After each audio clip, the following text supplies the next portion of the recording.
Investigate the Espionage, Part 2. Investigate the Espionage, Part 2. Your Majesty, this consort was wrong. This consort doesn't dare do it again.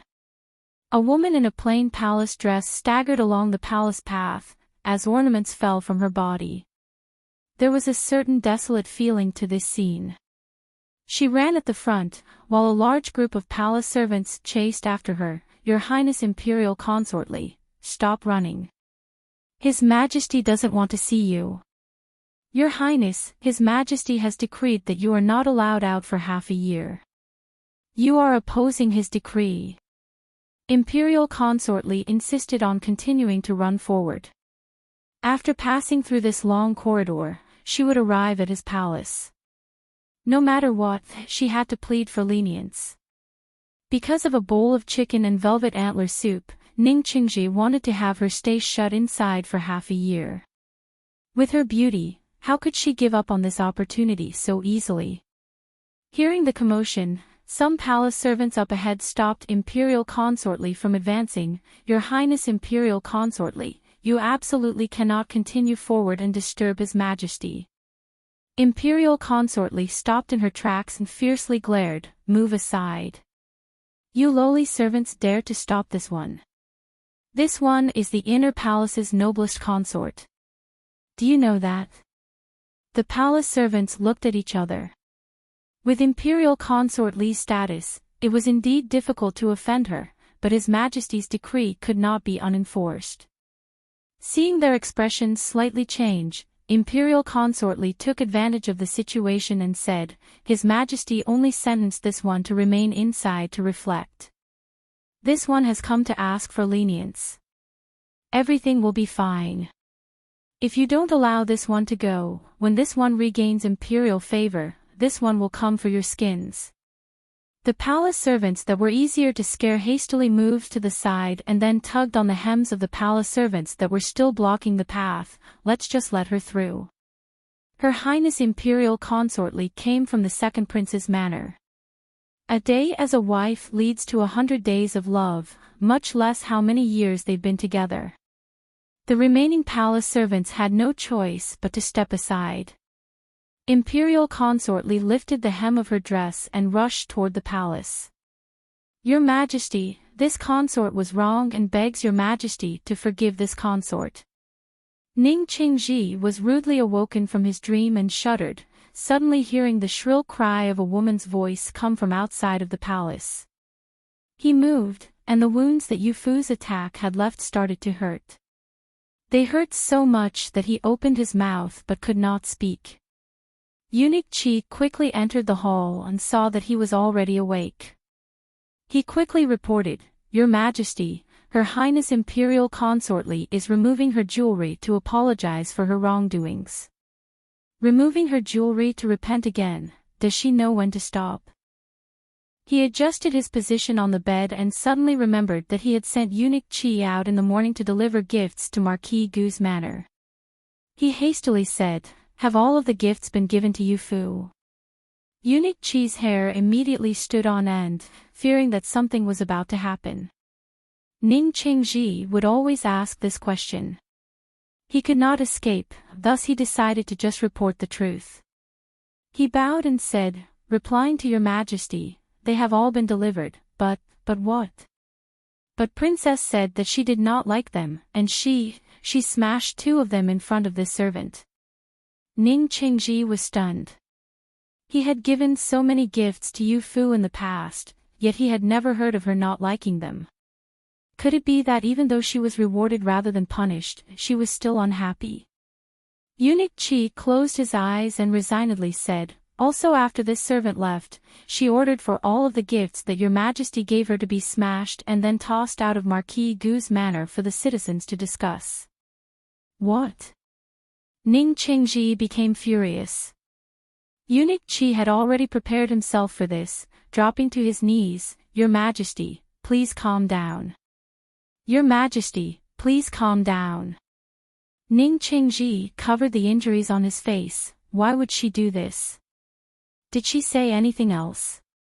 Eunuch Qi listed out the reasons. Princess said that the ones who protected your majesty were the eldest young sir and the third young sir, thus she should not be the one to receive your majesty's reward. She also said that she should be punished for having hit your majesty. For the sake of being punished, she smashed those treasures in front of this servant. This servant knows that your majesty loves princess, so how could this servant dare to do anything to princess? This servant was thinking of reporting this upon returning, but your majesty was sleeping. Enough. Ning Qingji's roars were as loud as thunder. It's Gu Shubai again. She only has room for Gu Shubai in her heart. She must be annoyed that we did not reward Gu Shubai. No, even if that was the case, there would be no need for her to smash those things. He suddenly realized something, and his expression became desolate. We understand. She does not want to accept our kind intentions and does not want to be appointed empress by us. She smashed those treasures and threw them out in front of Marquis Gu's manor to infuriate us and make us give up on her. Your Majesty, this consort doesn't dare do it again. Your Majesty, please forgive this consort. Imperial Consort Li's annoying voice could be heard once more. Ning Qingji's heart was already filled with anger.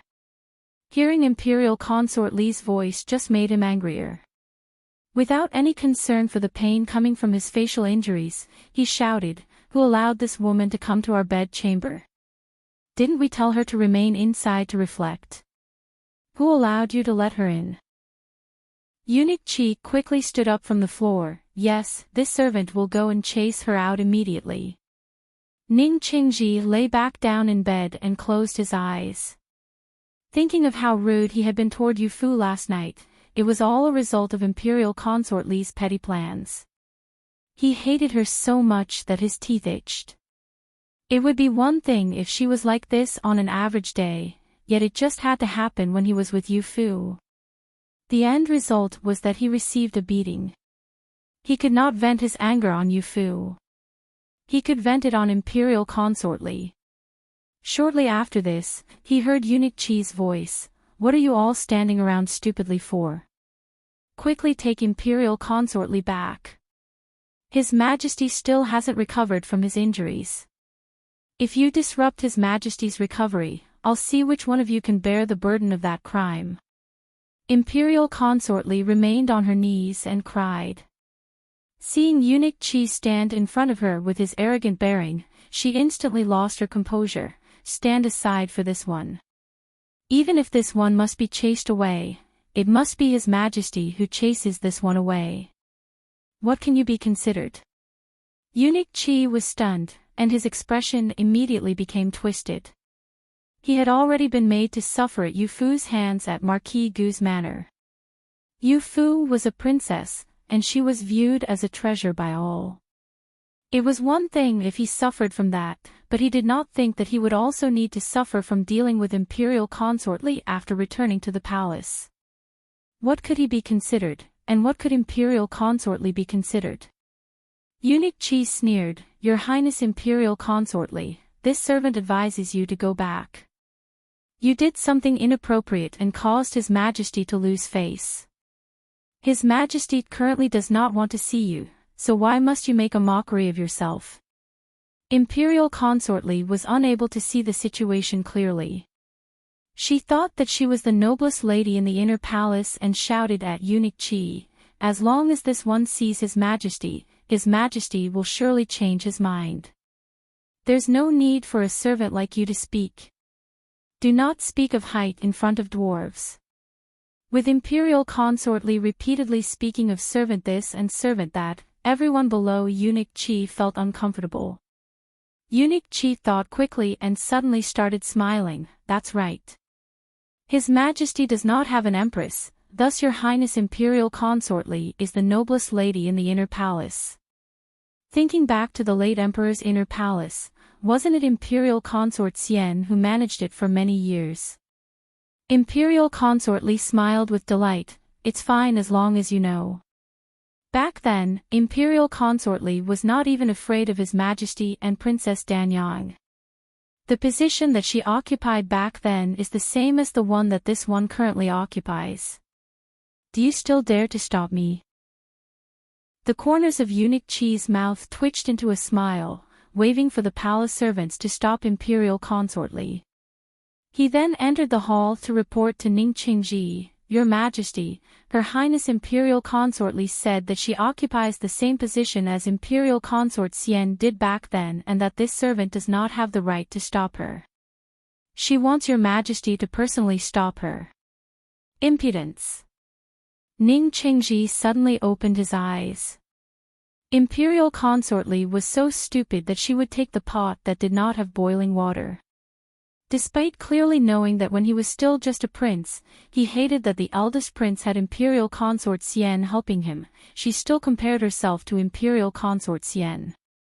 Back when Imperial Consort Xian had control over the inner palace, it was because Ning Qingji's birth mother, the Empress, passed away early. Was she trying to curse you, Fu? He had run out of patience. Picking up the incense burner next to his bed, he walked out. Hand down our decree. Imperial Consort Li is to be demoted to concubine Li, and she is to remain under house arrest to reflect on her actions for half a year. If we see her again, she will be demoted to the rank of talented lady. He said this while enduring the pain from his injuries. Even those outside of the hall could hear his voice. Being too far away, Imperial Consort Li could not clearly hear what he had said, but she felt that the situation did not seem too good. It seemed to be going against her. Not long later, Eunuch Chi strutted out from inside the hall. In accordance with His Majesty's decree, concubine Li is to return to her palace.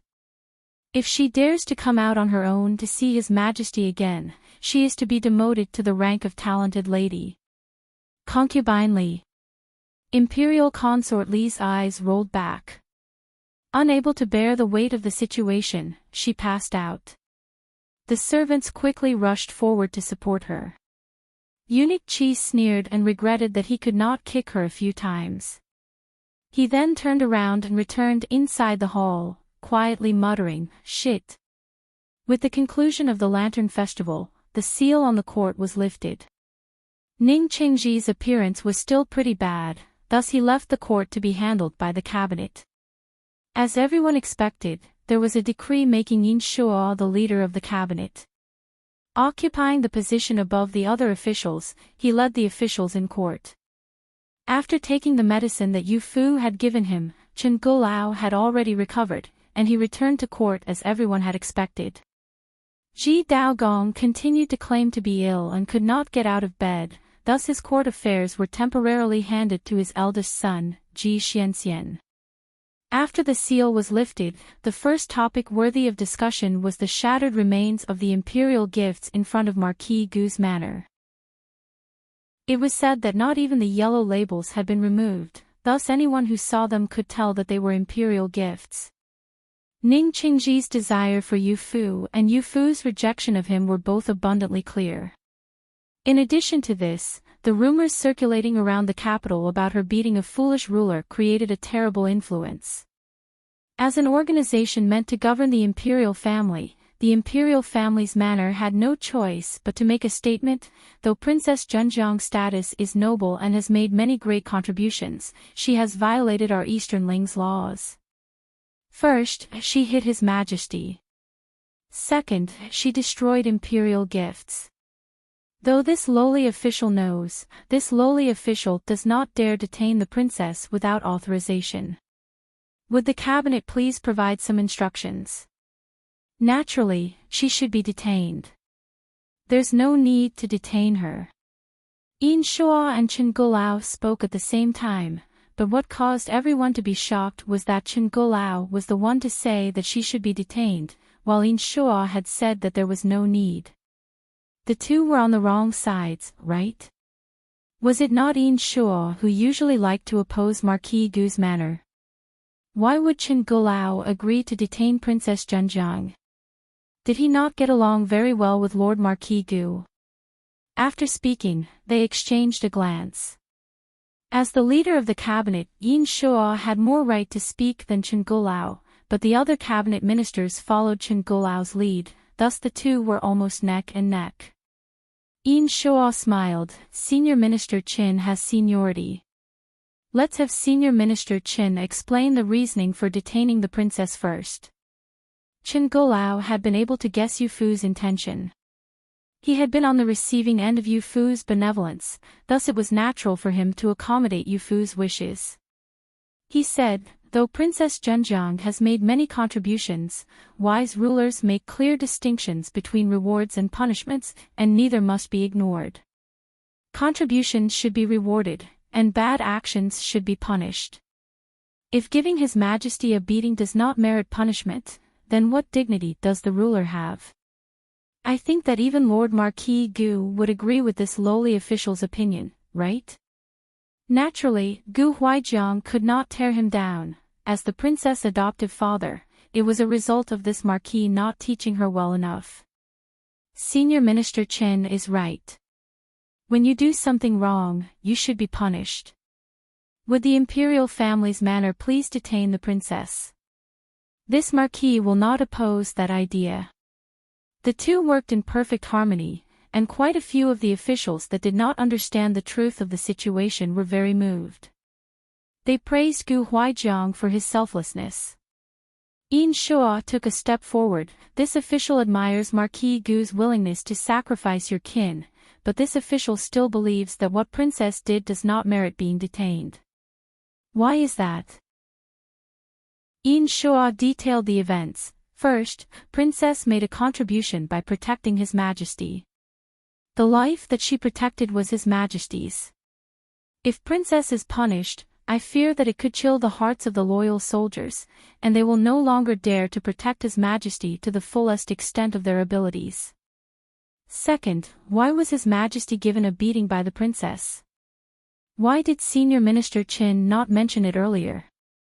He had a faint smile on his face, but his tone was quite aggressive. Does Senior Minister Chen not know the reason, or did you deliberately not say the reason? Chen Gulao frowned, while Senior Minister Wang quickly said from behind him, this sort of reason is difficult to bring up in court, so it's fine to not bring it up. Yin Shuo said, right, it is indeed difficult to bring up in court. His Majesty did something that could not be mentioned in court, thus he was beaten by the princess. My fellow ministers would previously send in countless letters saying His Majesty is being frivolous in one way or another, so why is it my fellow ministers are not happy now that he has been taught a lesson by the princess? Yes, the way in which princess taught this lesson is a bit extreme. They are still siblings. If the late emperor or late empress gave His Majesty a beating to teach him a lesson, would my fellow ministers believe that they should be punished? Senior Minister Wang said, why you're relying on sophistry. No matter how noble princess status is, she cannot be compared with the late emperor or late empress.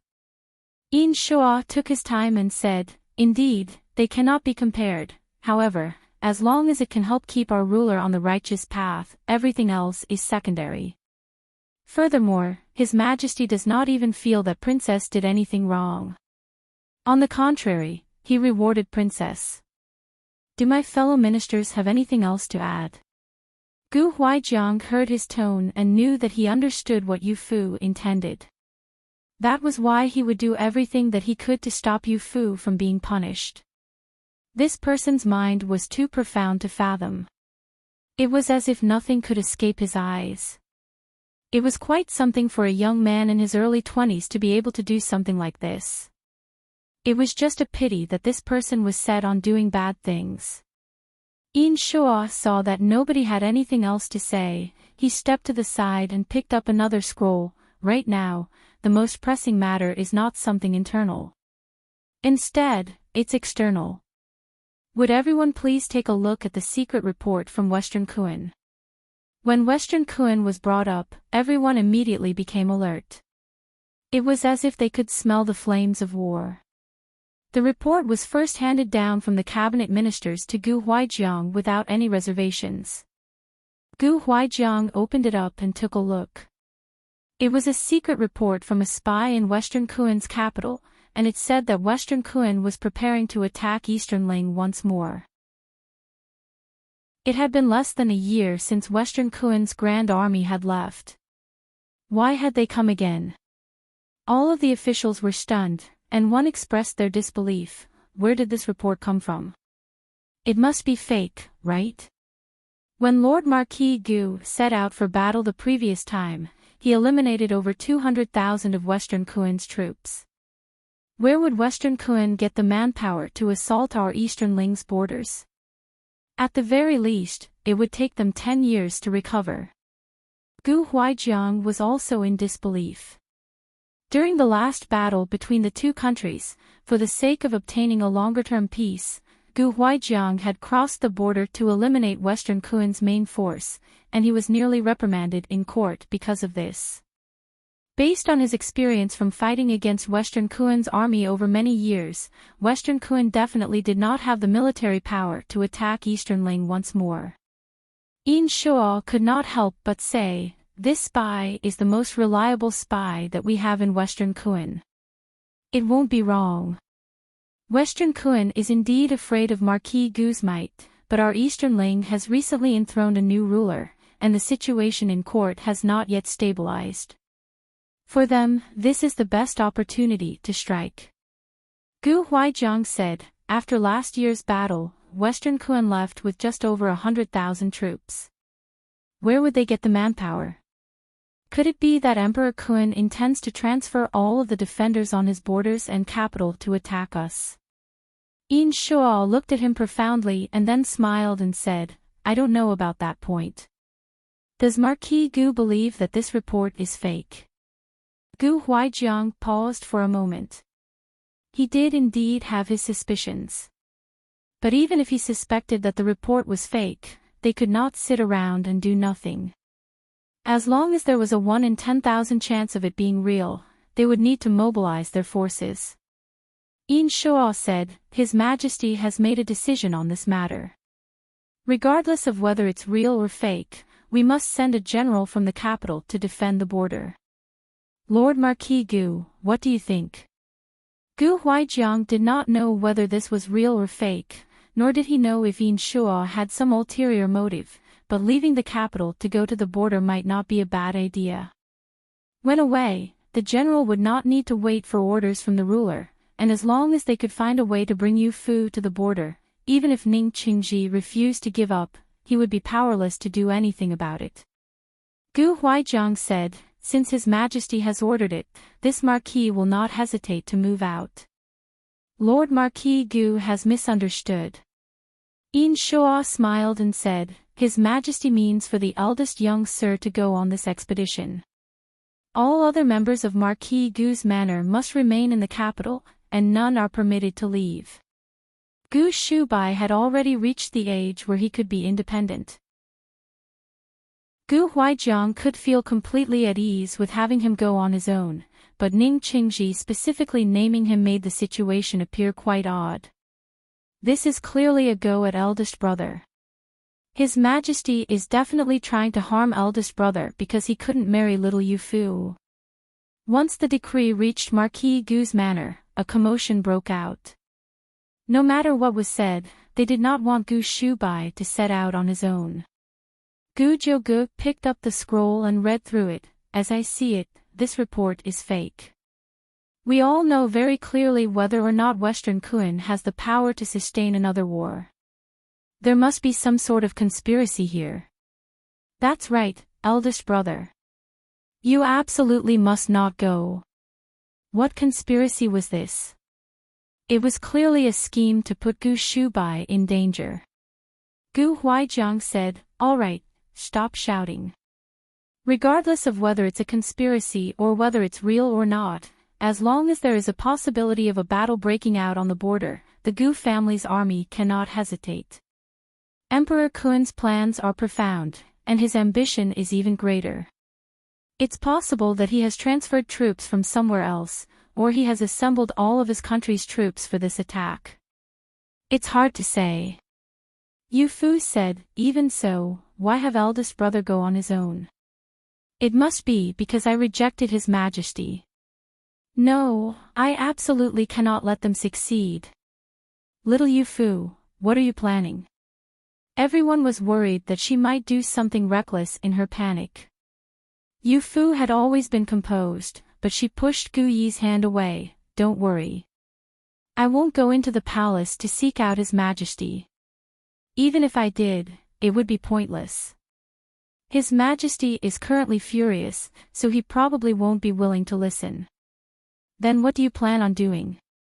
Yu Fu suddenly curled her lips into a faint smile. Right now, the most pressing matter is to find out if this report is real or not. If it's real, it must be dealt with properly. If it's fake, we deal with it another way. Everyone had been wanting to ask her how they would determine if it was real or not, but they heard Gu Shubai say with a smile, "Are you going to ask the deity of medicine to step in?" Immortals Valley's disciples are spread across the entire continent. If you want to find out the truth about something, it shouldn't be difficult. Everyone felt suddenly enlightened. Right, with Immortals Valley, was there any concern about finding out the truth of this matter? Beauty in White, Part 1. Beauty in White, Part 1. After sending out a message using Immortals Valley special channels, a mysterious guest visited Marquis Gu's manor within 5 days. At this time, only 1 day remained until the imperial decree had stated Gu Shubai was to set out for the border. Everyone had been anxiously waiting for this. The straight-laced soldier standing in front of the Marquis Manor's gate suddenly smelled a faint fragrance in the air. It seemed to be the smell of a woman's makeup. The only women in Marquis Gu's manor were those residing in the western wing, and none of them wore such heavy makeup. Where was this smell coming from? Very shortly after this, the group saw a slender beauty dressed in a fluttery, white dress walk in their direction. The fragrance seemed to be coming from her. When she arrived outside of Marquis Gu's manor, she saw the ground covered in a golden light. Looking more closely, she found that it had all been shattered. I thought that Marquis Gu's manor was so wealthy that there was a mountain of gold and silver outside of their gate. Who knew that it would all be stuff that had been shattered? Ha, it's such a pitiful end for such nice things. The woman squatted next to the pile, her face hidden by a layer of white gauze, which made it hard to see her expression. Based on her tone, it could be guessed that she had a look of regret. She picked around the shattered bits, seeming to pick up some jade shards to use for jewelry. The guards finally reacted, shouting at her, "Miss, those things can't be touched." The woman heard the voice and angrily glanced at them. Her gaze was really piercing like a dagger. "What, can I not take a piece or two of the things that you don't even want?" One of the soldiers stepped forward to dissuade her. "Miss, it's not that we aren't willing to give it to you. These are all imperial gifts. Though they have been smashed, we are worried that you would end up in trouble if you took some, so it would be best to not take them." The woman laughed sweetly and teasingly approached the soldier, saying with a smile, "But I don't have any money to buy accessories." "Brother, could it be that you're willing to buy some accessories for me?" The soldier was stunned, immediately breaking out into a blush and taking a few steps back. "Miss, please have some self-respect." He. The woman's charming voice broke out into a hearty laugh, as she looked at that soldier. "What is it? Could it be that I am ugly, and that's why you don't want to buy me some accessories?" The young soldier wore a stubborn and serious expression. "The most beautiful girl in the world is our Princess Junjiang. Though Miss is wearing a veil, it's clear that you are very beautiful, but you can't compare with our Princess Junjiang. Miss, if you don't have any business here, please leave." The woman's elegant eyebrows were raised, as she nearly spat out the word bullshit. She was the most beautiful woman in the world. How could some princess be more beautiful than her? No, Yu Fu's title in Eastern Ling seemed to have been Princess Junjiang. This soldier was saying that Yu Fu was the most beautiful girl in the world. The girl thought quickly and recalled when Yu Fu had been just a tiny toddler. Though she had been exceptionally adorable, she was still just a child. Who knew what she looked like now? The woman jutted out her chin and continued speaking in her charming voice. "The princess that you speak of, she is currently residing at this manor, right? I'll go and see just how beautiful she really is. Is Marquis Gu's manor just some place Miss can trespass into? The soldier that had been speaking with her suddenly shouted and reached out to block her path. Who knew that the woman would gently grab his extended hand and throw him over her shoulder? The seemingly weak woman was actually extremely strong. The guards nearby immediately became alert, while one person quickly went inside to report. Yanjing exited through the gate. Miss, why have you hurt one of the Gu family's army soldiers? The woman proudly stepped on the soldier that she had thrown. I came to cause trouble. Come and fight me. The group had been holding back on account of her being a female and had not acted directly. Seeing her act so provocatively, they could no longer concern themselves with such things, as Yanjing shouted, impudence. Guards, capture her. The woman pulled out a sword from somewhere and started moving quickly. I want to see how powerful the Gu family's army really is. The two sides quickly started fighting. The woman was light and elegant, and the more Yanjing watched, the more he felt that something was wrong. This form looked very familiar. It looked like what Tian Shu had taught them. Could it be that this woman was from Immortals Valley, or had she learned the martial arts taught by Immortals Valley? Just as the soldiers were about to be defeated by the woman, a man's figure soared out from the gate, and his sword met with the woman's. The woman's voice was filled with excitement. Finally, the main attraction has come. The two exchanged more than a dozen blows, and as the fight was becoming more and more fierce, Gu Shubai suddenly withdrew from the fight. Hold on. The woman laughed and said, What, do you not dare keep fighting?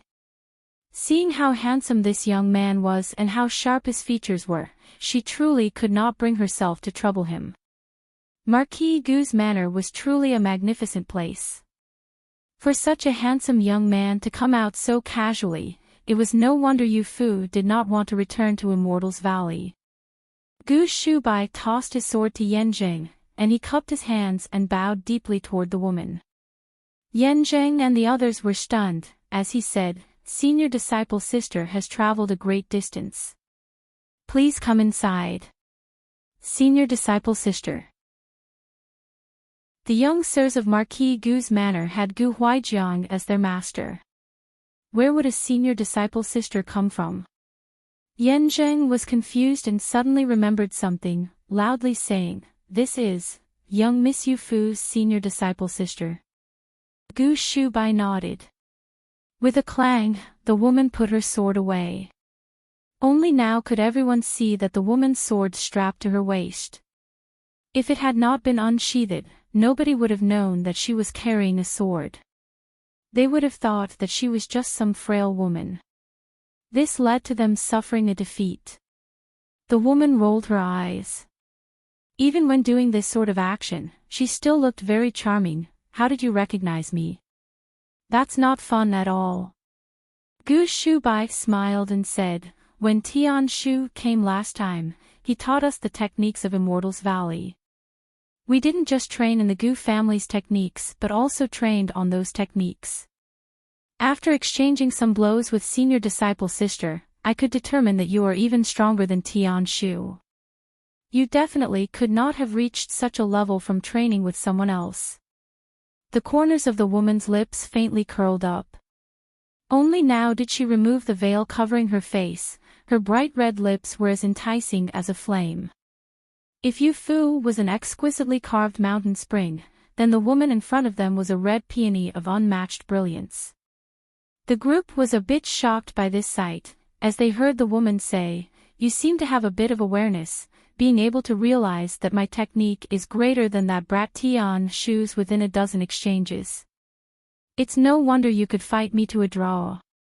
Gu Shubai humbly said, Senior disciple sister is being modest.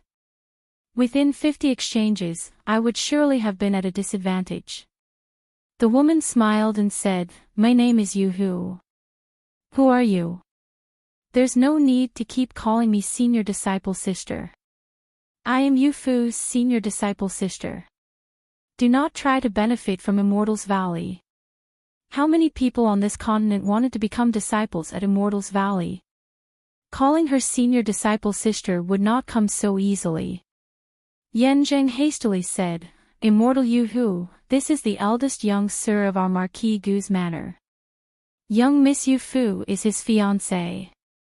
Your Gu Shubai. Yu-Hu's eyes suddenly lit up. Without any restraint, she stepped forward and started to pull Gu Shubai back and forth, looking him over from every angle. She then felt his back and checked out his face. After looking at him closely, she could not find the slightest fault with his appearance. Yu-Hu was astonished. She initially thought that she was the most beautiful person on the continent, but after leaving home, she found that the world was vast. This Gu Shubai had exceptional looks, and his skill in martial arts was quite good.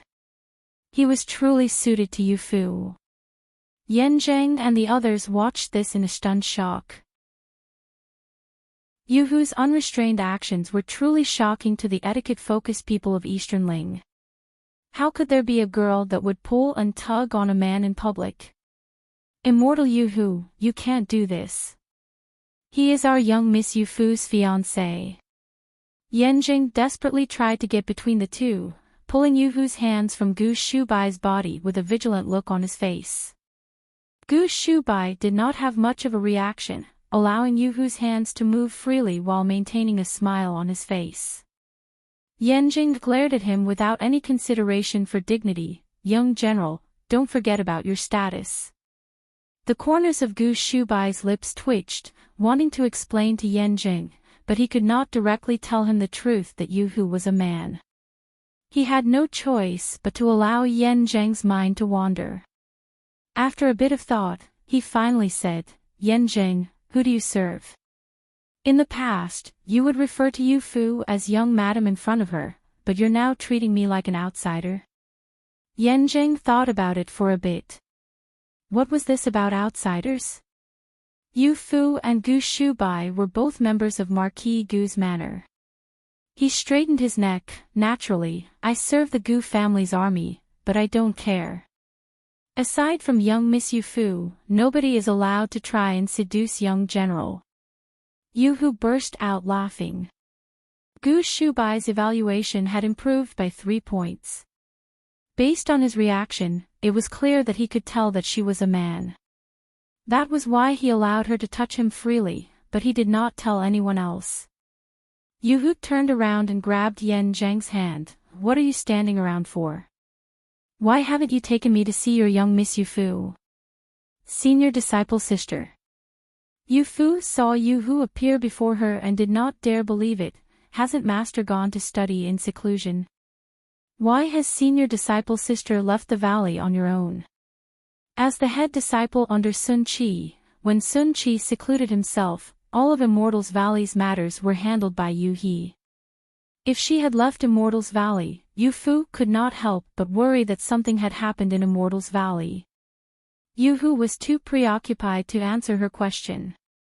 She just stared blankly at Yu-Fu, resting her pointed chin in her palms. Are you still our little Yu-Fu? Aren't you, a little too beautiful? She staggered forward and tried to hug Yu-Fu, but Gu Shubai immediately stepped forward to get between the two. Knowing that Yu-Hu was actually a man, Gu Shubai would not allow him to hug Yu-Fu. Yu-Fu was no longer the little girl that she had been in the past. Yu-Hu continued to look at Yu-Fu from behind Gu Shubai. A girl undergoing countless changes while maturing really isn't a lie. You are now the most beautiful person from Immortals Valley. Senior disciple sister is willing to bow down in defeat. Yu-Fu helplessly said, Senior disciple sister, it's a serious situation, yet you still have the heart to say this sort of thing. Why have you come from Immortals Valley? Yu-Hu finally sat down and boldly crossed her legs without any consideration for how a beauty would sit. Isn't it because of you? We have caught wind of a new dynasty in Eastern Ling, and we heard that the newly appointed little Emperor Ning wants to make you the Empress. Ha ha ha. Yu-Hu rocked back and forth with laughter. Gu Jiugu and the others looked at her with solemn expressions. Only then did she finally calm down a little. Don't misunderstand, I am not taking joy in others' misfortune. I am laughing at that worthless little Emperor Ning. He's not even on the same level as his father, so how could he have the courage to want to marry you? Ha ha ha. Though she said that she was not delighting in others' misfortune, everyone felt that she was doing just that. Gui pouted and said to Yu Fu, "Little Yu Fu, is your senior disciple sister reliable? It just looks like she came to laugh at us." "What are you saying, brat?" Yu Hu instantly stood up from her seat and moved to Gu Yi's side, pinching his cheeks. In that instant, Gu Yi felt that he was seeing Sun Qi with that sort of unfathomable technique. It was no wonder she was considered the head disciple of Immortals Valley. Gu Yi grimaced and begged for mercy. "I was wrong, senior disciple sister. I shouldn't have suspected your skills. You're even stronger than Tian Shu."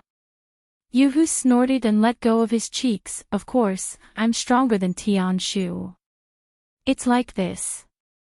We were worried that you would be in danger in Eastern Ling, thus I left Immortals Valley's matters to Tian Shu and personally came to protect you. When I got here, I gave the guard a beating, but that can't be blamed on me. It was Tian Shu who told me to check if you have been training properly or not. Tian Shu, that brat, only knows how to leave offending others to me." Yu Hu angrily muttered, and Yu Fu hastily said, "You already have news. Is Western Kun really able to form a new army to attack Eastern Ling?" Yu Hu shook her head. "You're being misled. Western Kun has indeed issued an edict conscripting more soldiers, but anyone with any knowledge of military matters understands. How can newly conscripted soldiers have any chance of winning a battle? I think that there must be someone from Eastern Ling's court colluding with Western Kun and deliberately spreading misinformation."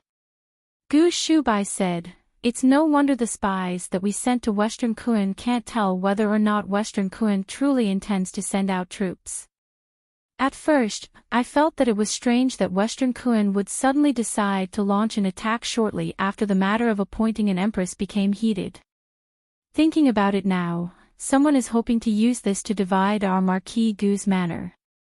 As for who this person was, everyone tacitly understood. Yu Fu recalled the assassination attempt that had taken place in Changzhou. If Yin Shua is colluding with Western Kun, there are only two possibilities. 1. They plan to act when eldest brother is on his way to the border. Gu Xiang said, and the second? Yu Hu rebuffed him. The second is to lure the tiger away from the mountain cave. Over these years, most of Marquis Gu's manor's external affairs have been given to the eldest young sir to handle. Once the eldest young sir has left the capital, it will be easier to deal with Marquis Gu's manor. Yu Fu nodded, agreeing with Yu Hu's explanation. Everyone looked at Yu Hu in shock, and the latter smiled. "I did my research before coming. Did you really think that I would dare to come and claim to help without knowing anything?" Here was another person who looked flippant but was actually very careful. Gu Hanamo stared blankly at Yu Hu. This was the senior disciple brother whom Tian Shu had mentioned. His gaze went from Yu Hu's face down to her chest where there were some slight curves. Yu Hu stared at him suspiciously and found that his gaze continued down her arm and to her fingertips. Her fingers were pale and slender, full of feminine tenderness and affection. He had looked her over and could not see any sign of her being a man, aside from the slightly unrestrained way in which she sat. Yu Hu coughed a couple of times, and Gu Hanamo immediately retracted his gaze, a little flustered. This one was rude. "It's fine. You're the Gu Hanamo that Tian Shu spoke of. He said that you are a good friend of his." Gu Hanamo nodded slightly. He was still not too accustomed to dealing with men who dressed like women. He did not know if he should treat the other side as a woman and maintain a proper distance or if he should treat the other side as a man and be more informal. Yu Hu turned to look at Gu Shubai once more. "What are your current plans? Will eldest young sir be setting out for battle?" Gu Shubai said, setting out for battle is something that must be done. His Majesty is currently waiting for a chance to cut down Marquis Gu's manor.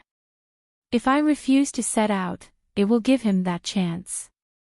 Fortunately, with senior disciple sister here to help, even if they want to plot against Marquis Gu's manor, someone will be here to protect Yu Fu.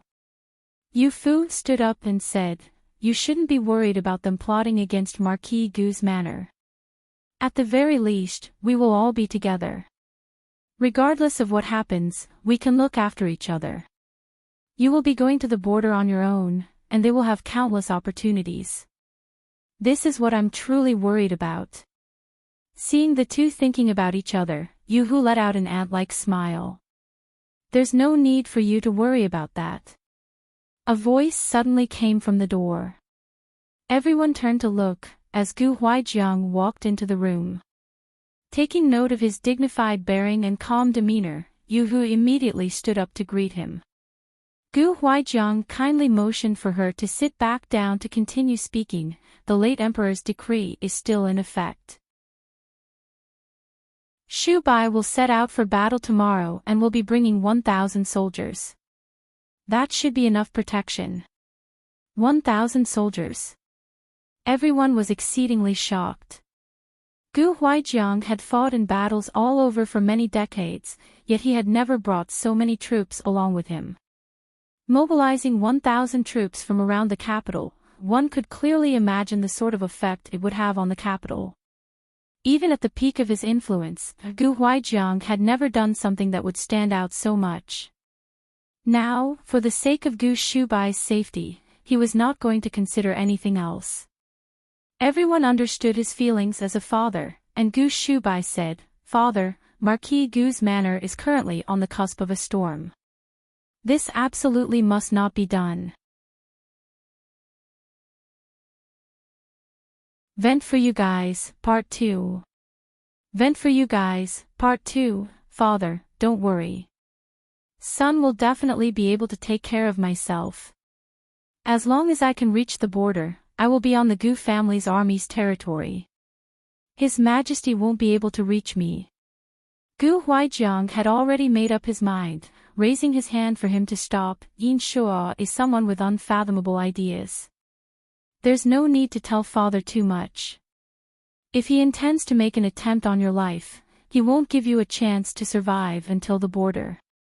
The only choice was to bring enough soldiers to provide Gu Shubai with a force that would stand out. Unless Yin Shuo wanted to rebel, it would be impossible to go against 1,000 of the Gu family's army soldiers.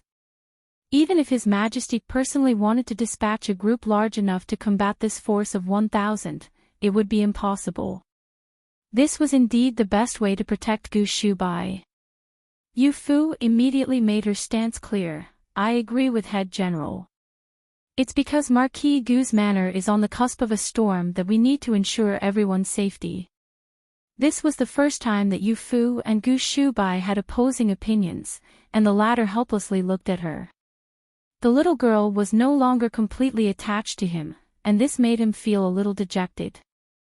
She, on the other hand, was opposing him because she was worried about his safety. This made his dejection turn into an indescribable feeling. Gu Jiugu and the others also said, "Let's go with father's arrangements. Eldest brother, don't keep refusing. Even if we don't do anything, His Majesty and Yin Shuo won't let us off easily. It would be better to just go ahead with this." Yu Hu also agreed, saying, "That's right. Your Marquis Gu's manner is overly cautious, which makes you more susceptible to being controlled by others. If you had my temper," she only got halfway through her sentence before giving up. Immortals Valley was an otherworldly area. They could act without being restrained by etiquette, but Marquis Gu's manner was completely different. Speaking of things like this, Immortals Valley was quite nice. Though Marquis Gu's manor had many beautiful men, it also had many restraints, and this caused Yu Fu much grief. The next day before dawn, while Yu Hu was still immersed in her dreams, all members of Marquis Gu's manor had already gotten up to send Gu Shubai off. 1,000 soldiers from the Gu family's army formed an orderly line outside of Marquis Gu's manor's gates and waited for him. The long procession extended for 2 whole blocks. Some of the citizens that woke up early were shocked to see such a large army, and they were given a fright. Looking more closely, they were carrying the Gu family's army's banners. This allowed their hearts to return to their chests. Yu Fu accompanied him out of the main gates. I have ordered 200 of my personal guards to follow along 20 li behind your group. If something happens, you will have some support. Gu Shubai refused this help. I have 1,000 troops at my side. What is there to worry about? Keeping them here to protect you is what's most important. Yu Fu handed him the military tally for her personal guards. I have absolutely no use for them in the capital, and they have been maintained by the Ministry of War. The only time that they have been used was to quell the unrest in the capital.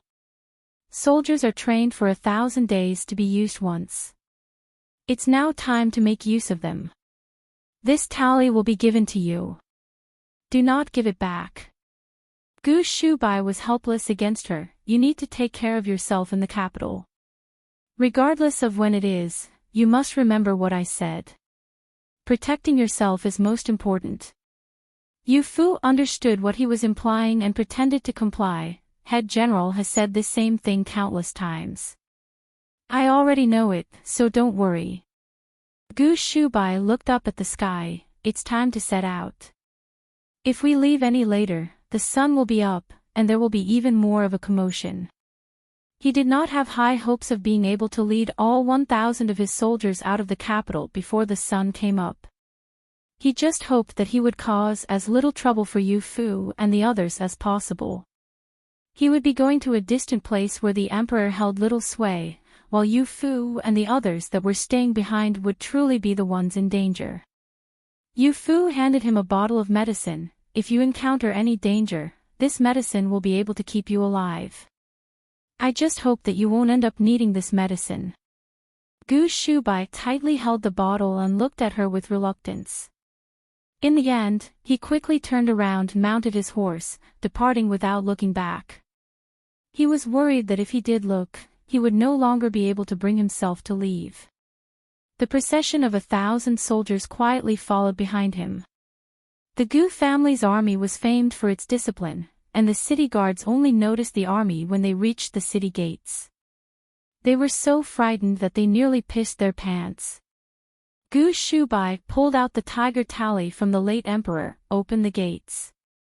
The city guards were truly fortunate, being able to see the tiger tally for a second time. They hastily ran forward to open the city gates. Watching the long procession depart, some could not help but wonder, the last time that we saw this scene, there was an attempted assassination of the eldest young sir of Marquis Gu's manor. Who knows what sort of situation happened this time? After the sun came up, news quickly reached the imperial palace that 1,000 soldiers from the Gu family's army had followed Gu Shubai to battle. Ning Qingji's bruised eyelid twitched, only managing to react after a long pause. Our decree said that nobody from Marquis Gu's manor could go with him, but it did not say that soldiers could not accompany him. Marquis Gu still has the tiger tally left behind by the late emperor. He has the right to mobilize a large number of troops without informing the Ministry of War, and it wouldn't be considered as going against our decree. Eunuch Qi said, "There's no need for your majesty to worry. It's just 1,000 soldiers, and they are going to the border." When Marquis Gu's heir was attacked last time, Marquis Gu also acted in such a way. It's not the same. Ning Qingji gingerly said, "Last time, Gu Shubai's life was hanging by a thread, thus Marquis Gu acted out in a moment of anxiety. Immediately after that, he entered the palace to explain his actions to the late emperor. We recall that very clearly. At that time, he only mobilized 300 troops, yet Marquis Gu was apologetic. He waited outside of the palace gates before the sun even came up. Meng Fei from the Imperial Guards wanted to open up the gates early to let him into the palace, yet he refused. He lay in bed and craned his neck to look outside of the palace, and this time. Has Marquis Gu come to see us? Eunuch Chi said with difficulty, the palace gates have just opened. It's possible that Marquis Gu has come late. Humph. Ning Qingji was greatly displeased, feeling that his dignity as a ruler had been trampled on. He mobilized 3 or 4 times more troops than the last time, yet he didn't come to explain to us. What does this mean? It means that he only has the late emperor in his heart and not us. This is truly outrageous. Just as he said this, a palace servant entered to reporting to your majesty, Princess Zhenjiang has come requesting an audience. What? Ning Qingji's expression immediately changed, turning from anger to joy. Say it again. Yu Fu came to request an audience? The palace servant bowed and said, yes, will your majesty see her? Nonsense, of course, we will.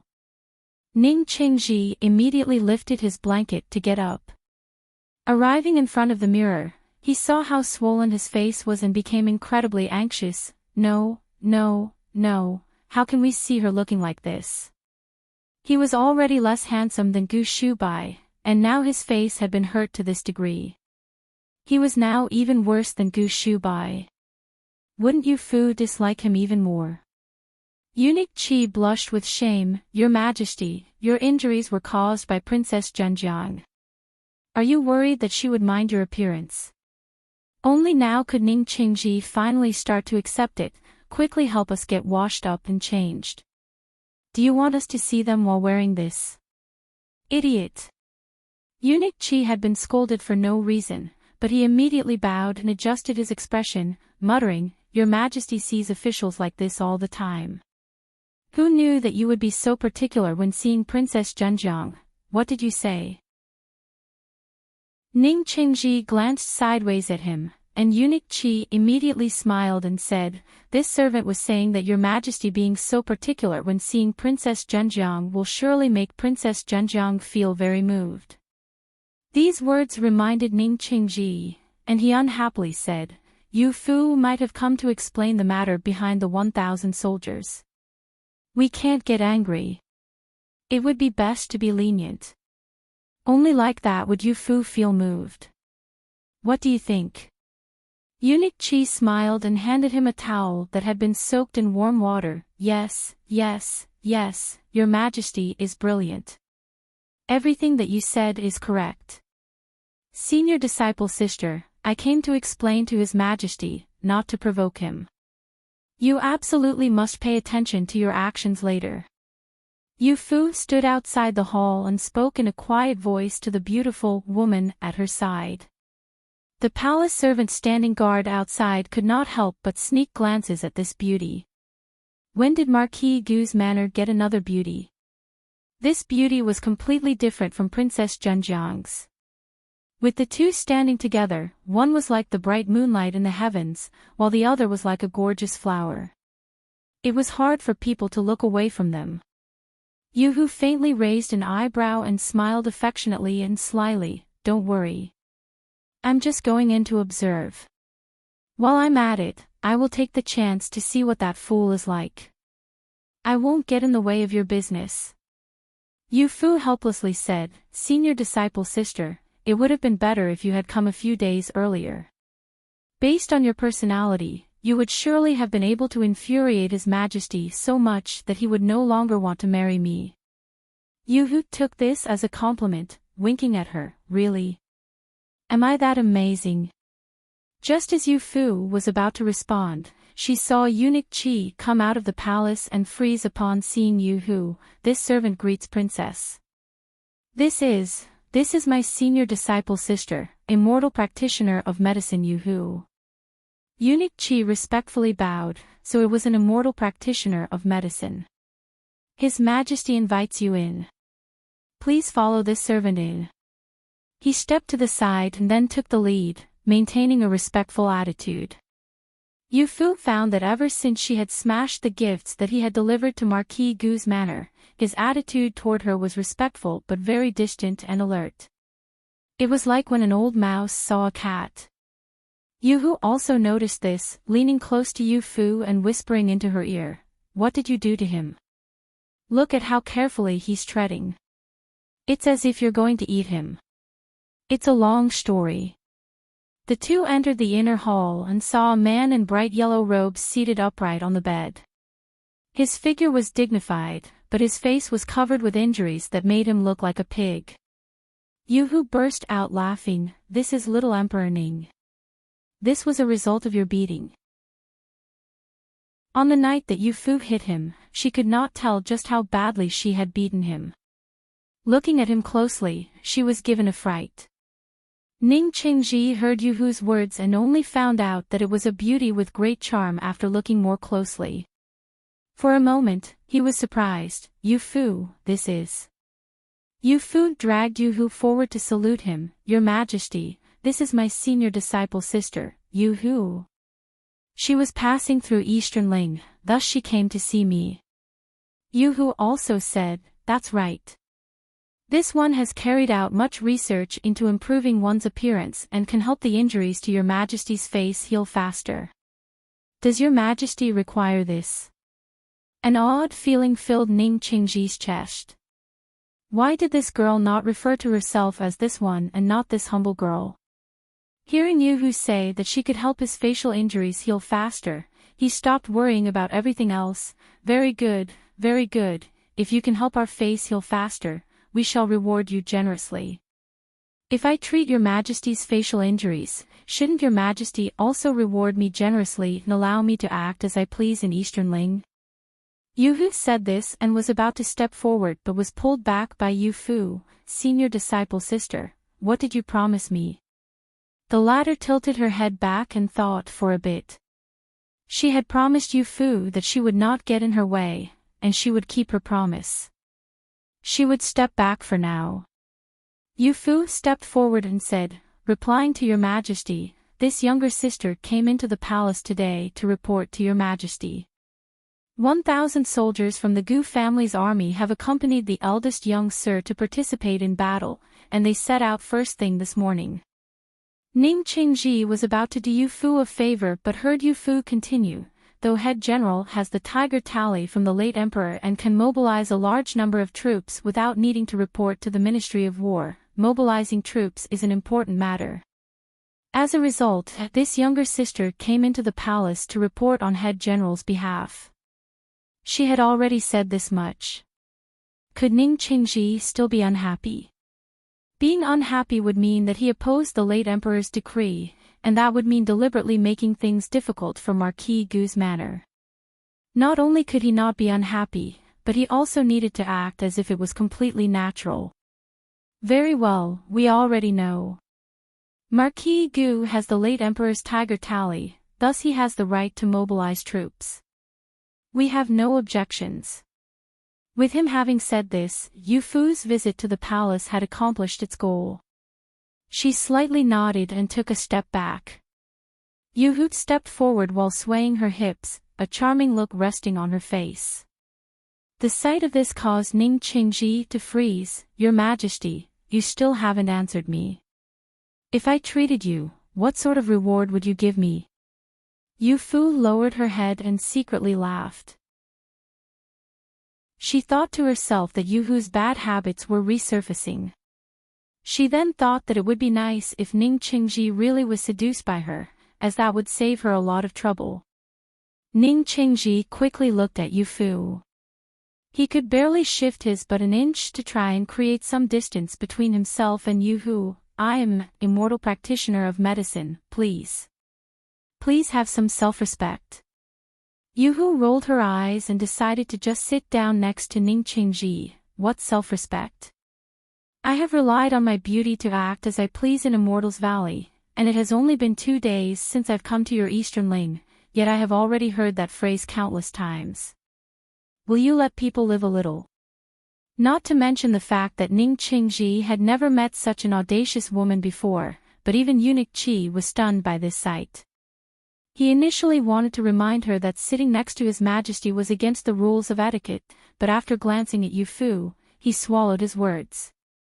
This was Yu Fu's senior disciple sister.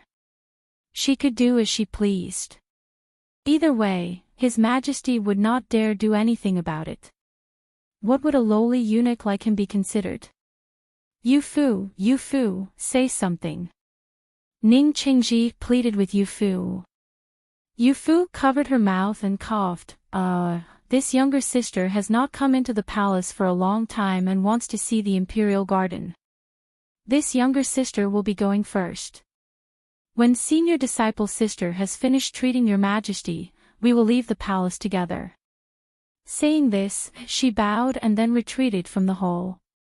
She left Ning Qingji behind to repeatedly talk about self-respect. It was as if Yu Fu was about to take advantage of him.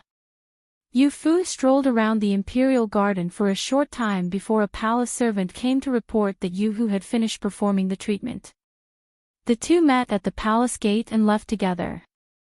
Yu Fu was incensed. Yu Fu, you've already grown up so much. Do you think that senior disciple sister has gotten old? Yu Fu was surprised and said, what is senior disciple sister talking about? You are still the most beautiful person in Immortals Valley. Stop trying to comfort me. Yu Fu had always cherished her beauty. Sitting in the carriage, she looked at her reflection in the mirror from all angles. The beauty in the mirror was charming and affectionate but also pitiable. She unhappily said, the people of Marquis Gu's manor have seen too much of you, so it's fine if they don't have much of a reaction to my beauty, but even that worthless Ning Qingji has a defense against my beauty. It seems that I need to take care of protecting my skin when I get back to Immortals Valley. Yu Fu said, senior disciple sister is overthinking it. Right, you treated His Majesty's face, but what did he reward you with? Yu Fu delightedly said, naturally, I wanted the most useful thing. Look at this. She pulled a token out of her sleeve. Yu Fu took a close look. It turned out to be a token that allowed her to freely enter the palace or visit places that normal people would find difficult to enter. She smiled and said, with this token, if Marquis Gu's manor's military rights are no longer valid, and even your authority as princess can no longer be used, at the very least, we will still have a guaranteed escape from the capital. Yu Fu hastily said, Marquis Gu's manor is here. I won't go anywhere. If such a day really comes, senior disciple sister should leave on your own. Foolish girl, what sort of foolish things are you saying? Yu Fu did not continue to speak on that topic, lifting the curtain to look outside. This isn't the road back to Marquis Gu's manor. Where are we going? Yu Fu said, to the Prime Minister's manor. I have a friend whose face has suffered an injury. Senior disciple sister, please help them out. A friend? Male or female? It's the young miss of the Prime Minister's manor. Her name is Ji Yao. The disciples of Immortals Valley have always loved Yu Fu. When Yu Fu heard that it was her friend, it was natural that it became her duty. She repeatedly agreed while carefully thinking about the information that she had on Eastern Ling's Prime Minister's manor. She suddenly cast a suspicious look at Yu Fu. This Prime Minister's manor, is it that Yin Shua's Prime Minister's manor? I recall that the Prime Minister's manor has always fervently opposed Marquis Gu's manor. What's the relationship between Yin Ji Yao and Yin Shua? Yu Fu said, Ji Yao is Yin Shua's younger sister from another mother. She is a good girl and is different from her father and elder brother. Senior disciple sister, please do everything possible to treat her. Yu Fu would be extremely grateful. Yu Fu nodded upon hearing this, then it's fine. Since we are going to the Prime Minister's manor, this trip can't be wasted. Just watch me take good care of Yin Shua to vent for you guys. Like Goose Shoe Buy a Little More, Part 1. Like Goose Shoe Buy a Little More, Part 1, the carriage stopped in front of the Prime Minister's manor. Seeing the bright yellow sign on the carriage, the servant from the Prime Minister's manor immediately stepped forward to receive them. Not knowing that Princess Zhenjiang would be visiting, we could not prepare a welcome in advance. This servant has already sent someone to report to master. Princess, please come inside to sit and wait for a while. Yu Fu thought for a bit but did not follow him inside. Coming without being invited was rude of me. We can wait here for a while. Yu Fu secretly observed the expressions of the servants from the Prime Minister's manner. It did not look like they were receiving the daughter of a rival family, and they were treating her with even more respect than was due to a princess. It seemed that Yu Fu's name carried great weight in Eastern Ling's court scene. Even the Prime Minister's manner did not dare to treat her with any disrespect. Not long later, they saw a handsome man personally come out to receive them. He warmly cupped his hands and greeted Yu Fu, and Yu Fu nodded in response, explaining to Yu Fu, senior disciple sister, this is the former Prime Minister of Eastern Ling and current leader of the cabinet, Lord Yin. Yin Shuo heard Yu Fu refer to the person at her side as senior disciple sister and was surprised, so it was an immortal practitioner of medicine. Please excuse me for not coming out to welcome you sooner. Yu Fu looked at him with a smile, her eyes filled with dangerous intent. No worries, cabinet leader Yin is young and handsome with outstanding abilities. This one has heard of you since long ago. Heard that you were a total bastard who is rotten to the core. It was a complete waste of such good looks. Yin Shuo felt a little uneasy from being stared at so closely, but he could not say anything to object on account of her being Yu Fu's senior disciple sister. Immortal practitioner of medicine is being too kind. Please come inside. After saying this, he stepped to the side and then retreated next to Yu Fu. His voice then instantly became softer. For you to personally come today, is something the matter? He knew that Yu Fu would not visit the Prime Minister's manor for no reason. Yu Fu's ears perked up. Even if Yin Shuo had done an excellent job of concealing it, she still immediately noticed that his voice was gentler. They had just left Ning Qingji, who treated her with absolute respect, and they had now arrived at Yin Shuo, who was profoundly affectionate. Could it be said that all noble and influential people in Eastern Ling liked Yu Fu?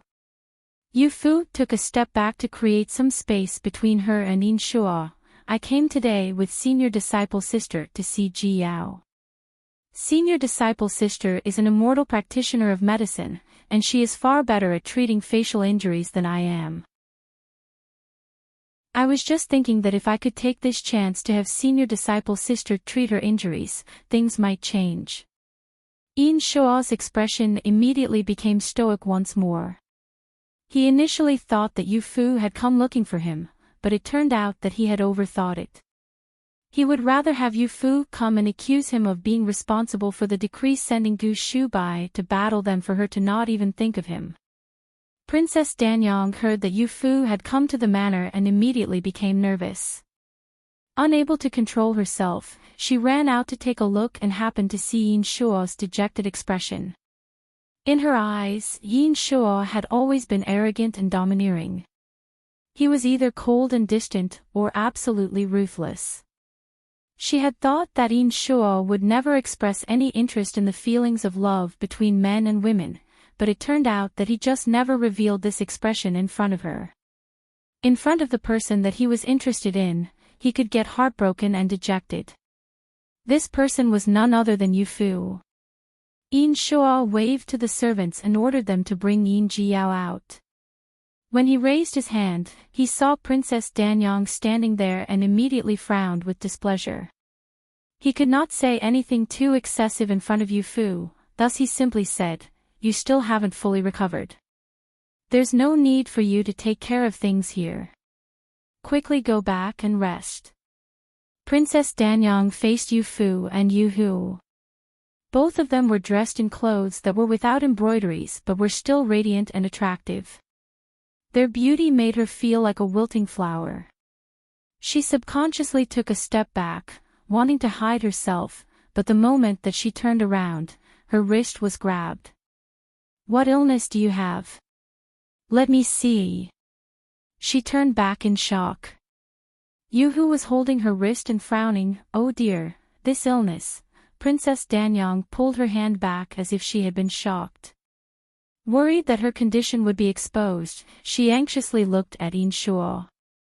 Inshuo was also a little nervous, not wanting these things to be exposed in front of Yufu. Immortal practitioner of medicine, if you don't mind, please come inside for some tea. Inshuo's expression was solemn, as he gave Princess Danyang a look to have her retreat. Yuhu pouted and thought to herself that it did not matter if she was treated or not. She could not be bothered with treating her illness. Yufu, who is this person? She's Princess Danyang. Yufu's voice was a little uncertain. Even after Princess Danyang had left, she did not dare believe that the person whom she had seen was her. In the past, Princess Danyang had been so proud and domineering, so noble and beautiful. Now, she had become a common housewife with a weak expression. She had lost all of her former glory. No matter how radiant the clothes she wore were, she looked like a skeleton with skin draped on it. Just what sort of torture did she have to endure to end up like this? Yufu suddenly sneered. It's fortunate that the one to marry cabinet leader Yin back then wasn't me, otherwise, I can't even say for certain if I would still be alive today. Yin Shuo, who had been leading the way, felt his back stiffen upon hearing Yufu say this. Yin Jiao heard the servants report that Yufu had come, thus she happily came out to receive her, but she ended up seeing this scene. She froze in place, while Yuhu shushed her, motioning for her to not interrupt. Yin Shuo slowly turned around to look at Yufu. You clearly know that if the one I had married was you, I wouldn't be as lonely as I am now. Even if you don't like Princess Danyang, she is still your wife. If a man is capable of doing this to his own wife, how can he have the nerve to talk about love? It's truly contemptible. Yufu did not stay with him for a moment longer, turning to walk toward Yin Jiao. Jiao, I brought my senior disciple sister here to treat your injury. Yin Jiao immediately accepted, understood, let's go to my courtyard to speak. The three left, leaving Yin Shuo to remain rooted in place, while he slowly clenched his fists in his sleeves. He could be emotionless when dealing with the people of the world, but Yufu was the only person for whom he had any affection. Why could she just not understand this? Yuhu examined the scar on Yin Jiao's face and then checked her pulse. She was a little shocked. Yin Jiao's heart thumped. Immortal practitioner of medicine, is it that my injury can no longer be healed?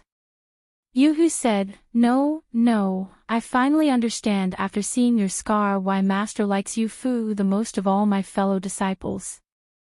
You are an immortal practitioner of poison, yet you were able to treat young Miss Yin's scar to such a degree. Senior disciple sister is amazed. Master is proficient in both medicine and poison, and I believe that you will also be able to inherit that ability in the future. Yufu said, Senior disciple sister, what sort of situation are we in, yet you're still in the mood to joke around? I just used some prescriptions to remove decaying flesh and promote healing, but Jiao's injury had lingered for too long, and no amount of medicine could completely get rid of the scar. Do you have anything that could work? Yuhu helped her dress the injury once more and then shook her head. The prescription that you used was correct. Even if I tried to treat it, I would use the same prescription. Her injury was not treated in a timely manner and penetrated too deep. No matter how you try to get rid of decayed flesh, it can't deal with the damage to the flesh beneath the skin. Yin Jiao furrowed her brows slightly, feeling a little disappointed. Immortal practitioner of medicine means that even if the skin on the surface is removed and allowed to grow back on its own, it will only grow back as scar tissue. Is that correct? You're very smart.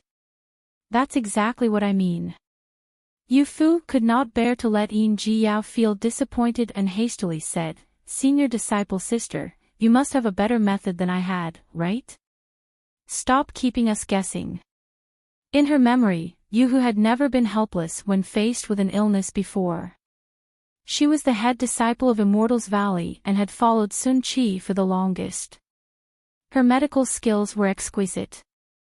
Yoo-hoo laughed and said, "Very well, there is indeed a way, but it isn't easy." Yin Jiao heard this, and her eyes immediately lit up. A small glimmer of hope started to burn in her heart. "What is the method?" Yoo-hoo said, "The medicine to get rid of scar tissue is easy to obtain, but the medicine to restore muscle and skin is hard to make. There is a medicinal herb that grows in the mountains of northernly called snow lotus. This is rarely seen once every 100 years. Master had some, but it was used 5 years ago. To get that herb now, we can only rely on luck." Northernly. Yin Jiao immediately felt as if her hope had fallen through. Northernly and Easternling have not had any interactions. This snow lotus grows in Northernly, which already made it hard to get. Add on the fact that it's a rare herb, and that must make it even harder to obtain. Yoo-hoo saw her pitiful appearance and immediately pulled her into a hug to comfort her. Don't be afraid, little cutie. Don't worry. I promise you that I will do everything possible to help you find it." Yin Jiao was moved and hugged her back. The two looked like exceptionally close friends. Yoo-hoo initially wanted to remind Yin Jiao that Yoo-hoo was a man, but Yoo-hoo motioned for her to swallow those words. Forget it. If Yin Jiao knew that she was hugging a man other than Gu Jiugu, she would surely have vomited until she died. It would be better not to tell her. Yin Jiao and Yoo-hoo hugged each other for a long time when she suddenly remembered something. "Right, Yoo-hoo, there's something that I should tell you. This is all my fault." "What is it?" Yin Jiao guiltily said, "On the night that you hit His Majesty, I accidentally blurted out the fact that eldest brother likes you in a fit of anxiety. Danyang now knows about it. I understand a woman's jealous heart. In the past, I knew that the second young sir liked you, and I was also sick with jealousy. I was all too eager for you to disappear." Yoo-hoo eagerly listened, her expression showing great interest in the gossip, as she watched Yoo-hoo with a bright smile. It turned out that Gu Jiugu also liked Yoo-hoo. Her little Yoo-hoo was really a flower beloved by all. As her senior disciple sister, she felt greatly honored. Yin Jiao continued, "In the past, Danyang liked the eldest young sir. After finding out that the eldest young sir liked you, her attitude toward you was very bad. Now, she has finally started to like my eldest brother, but she suddenly found out that eldest brother also likes you. If I was her, I would surely feel completely lost and not know what I should do." Yoo-hoo casually picked up a piece of cantaloupe from the table and started eating. While eating, she listened to Yin Jiao and Yoo-hoo gossip. Yoo-hoo quietly sighed, "I know. Don't worry. Princess Danyang resides in the Prime Minister's manor. She can't hurt me." Yin Jiao thought about it and felt that it was reasonable. "I just hope that this is the case, but she is still His Majesty's younger sister. It would be best if you were a little more cautious." It was also very difficult for Yin Jiao to talk about this sort of thing. She and Princess Danyang sympathized with each other, and she had enjoyed Yoo-hoo's benevolence. She was friends with both sides, thus it was natural that she would not hope for her two friends to become enemies. Yoo-hoo comforted her a bit, while Yoo-hoo finished her fourth slice of cantaloupe. She wiped her hands clean with a handkerchief. "Have you two finished chatting? How about you two take your time, and I'll go out for a leisurely stroll." Just as Yin Jiao was about to stand up to accompany them, Yoo-hoo pushed her back down into her seat. "There's no need for you two to come along. I like walking on my own. I'll be back in a moment." Saying this, her figure became a blur, as the door was pushed open, and Yoo-hoo disappeared. Yin Jiao was dumbfounded. This is the martial arts taught in Immortals Valley. Yoo-hoo, do you know how to do it? Yoo-hoo's little face turned red. She left Immortals Valley at the age of 12, and martial arts was one of her weak points. Yin Jiao clasped her hands together and enviously said, "Immortal practitioner of medicine, you who is both beautiful and skilled in martial arts. Surely, nobody would dare to bully her if she set foot in Jianghu, right? I really envy her." Yu Fu smiled and said, "Naturally, nobody would dare to bully her. It would already be good enough if she didn't bully others." Yu Fu's words were quite accurate. Yu Hu had not gone for a stroll around the Prime Minister's manor. Instead, she had gone to bully someone. After leaving Yin Jiao's courtyard, she casually grabbed someone. "Where is cabinet leader Yin?" The servant did not know who she was but guessed that she was an honored guest brought in by Princess Zhenjiang. She was both beautiful and charming, thus he pointed toward the outer study. "The young sir spends his days in the outer study, but the outer study is not a place that can be entered so easily. How about this servant go in and reports for you?" No need, I will go on my own. While I'm at it, I'll go for a stroll around the manor. If your young sir won't let me in, I just won't go in." Saying this, she headed toward the outer study while swaying her hips the entire time. The servant watched her from behind and could not avert his gaze, only leaving with a deep blush on his face a long while later. Yu Hu had never been one to consider another's feelings. Once she had made up her mind to cause trouble, how could she care if Yin Shuo allowed her in or not? She arrived outside of Yin Shuo's outer study with a swagger and was about to head directly inside. The guard standing outside stopped her. "You must be immortal practitioner of medicine, Yu Hu. This is our young sir's study. I'm afraid that immortal practitioner of medicine has taken a wrong turn." Yu Hu lazily fiddled with her fingernails. There was no mistake. "I came looking for your young sir." The guards looked at each other. "Then would immortal practitioner of medicine please wait? This subordinate will go in and report to young sir." "Apologies, I, Yu Hu, have never been one to wait for others." She quietly spoke these words, as she instantly rushed past the guards like a sudden gust of wind. The door to the study was instantly opened wide. Yin Shuo was seated on a sofa and felt a strong gust of wind rushing toward him. By the time he reacted, the woman's slender hand was already wrapped around his throat. "Young sir." The guards reflexively rushed inside and found Yu Hu holding Yin Shuo by the neck. They did not dare take a step forward. "Immortal practitioner of medicine, please let our young sir go." Yu Hu ignored them and continued staring at Yin Shuo. "You don't know martial arts, but did you know that if I put a little bit of force into my hands, your head would be separated from your neck?" "I know." Yin Shuo did not panic. His throat was being held by Yu Hu and could barely squeeze out a response. "Since immortal practitioner of medicine did not snap my neck immediately, it's evident that you don't really want to kill me. What is there for me to be afraid of?" Yu Hu seemed to be deliberately wanting to ruin his image, increasing the strength in her grip by a bit. "You're wrong. Our Immortals Valley exists outside of the realm of normal people, and there have never been any rules in place for my actions.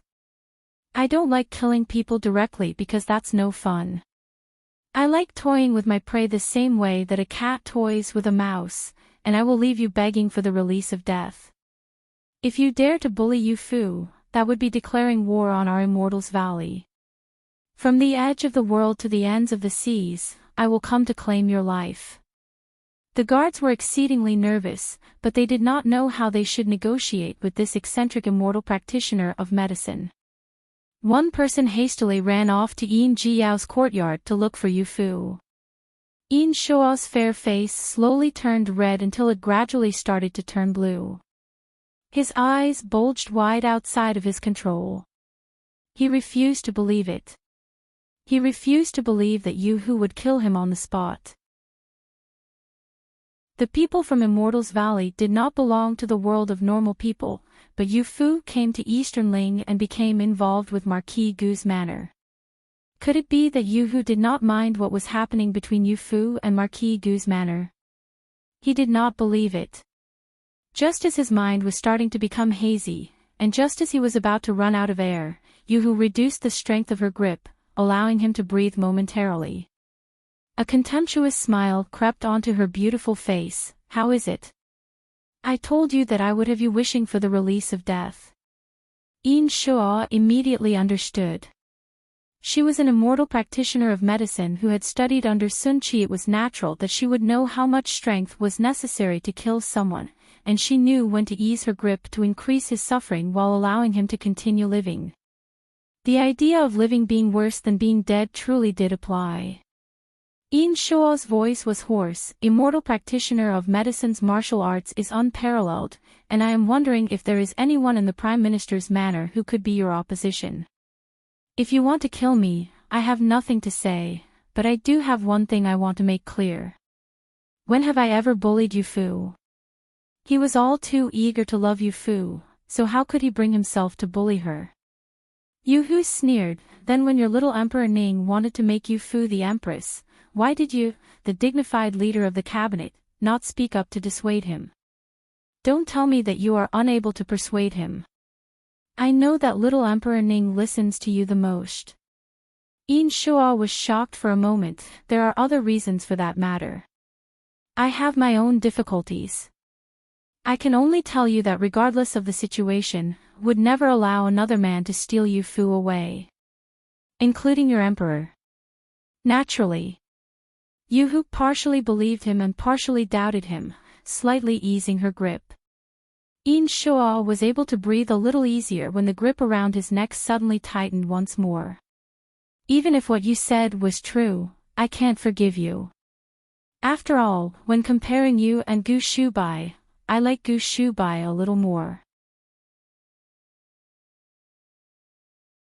Anonymous Report, Part 2.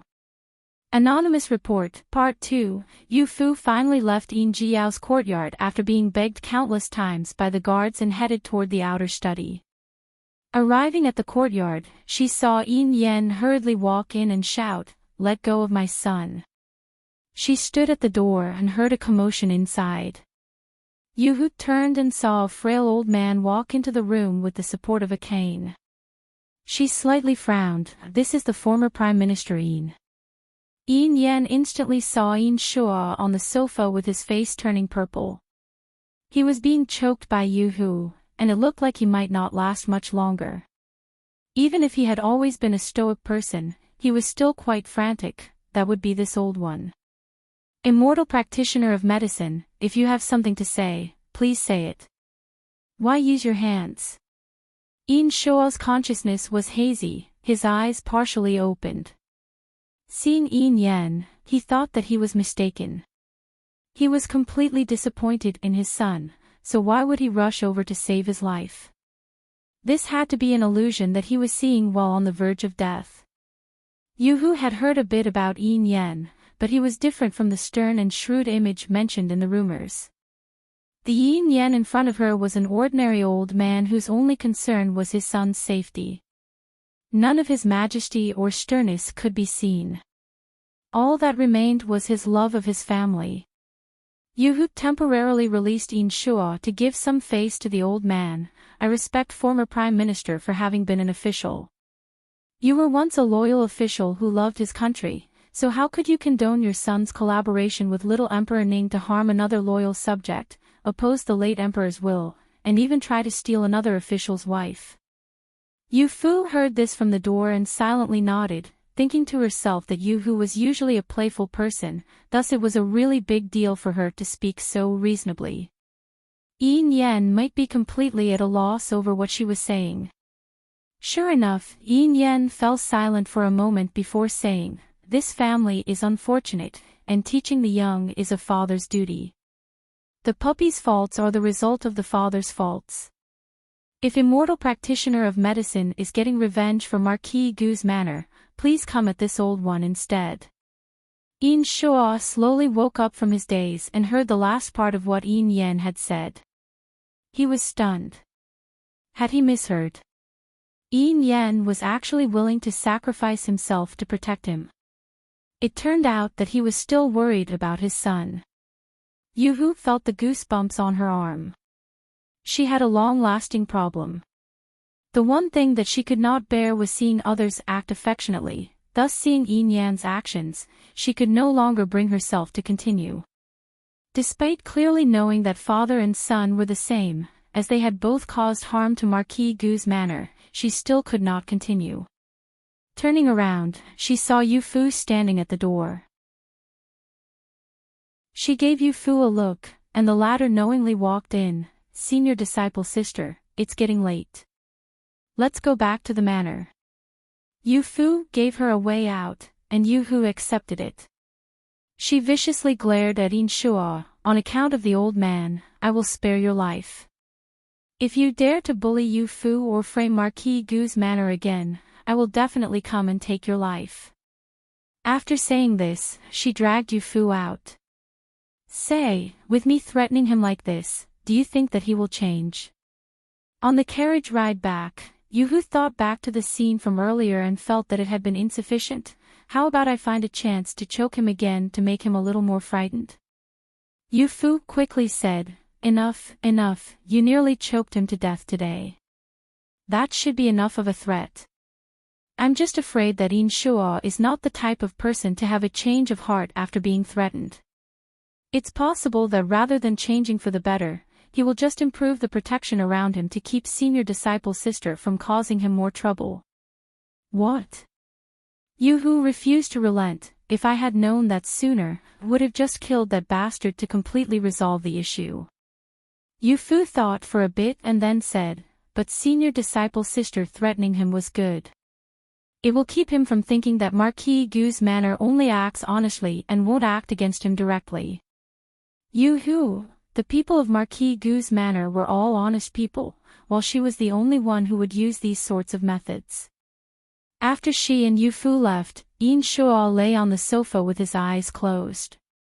His thoughts raced endlessly. A subordinate entered to report, "Young sir, the people arranged on the road to the west will likely be unusable." Marquis Gu's heir left with a procession of 1,000 soldiers. This subordinate also inquired around, and Princess Zhenjiang also dispatched 200 of her personal guards, and they are following along behind them.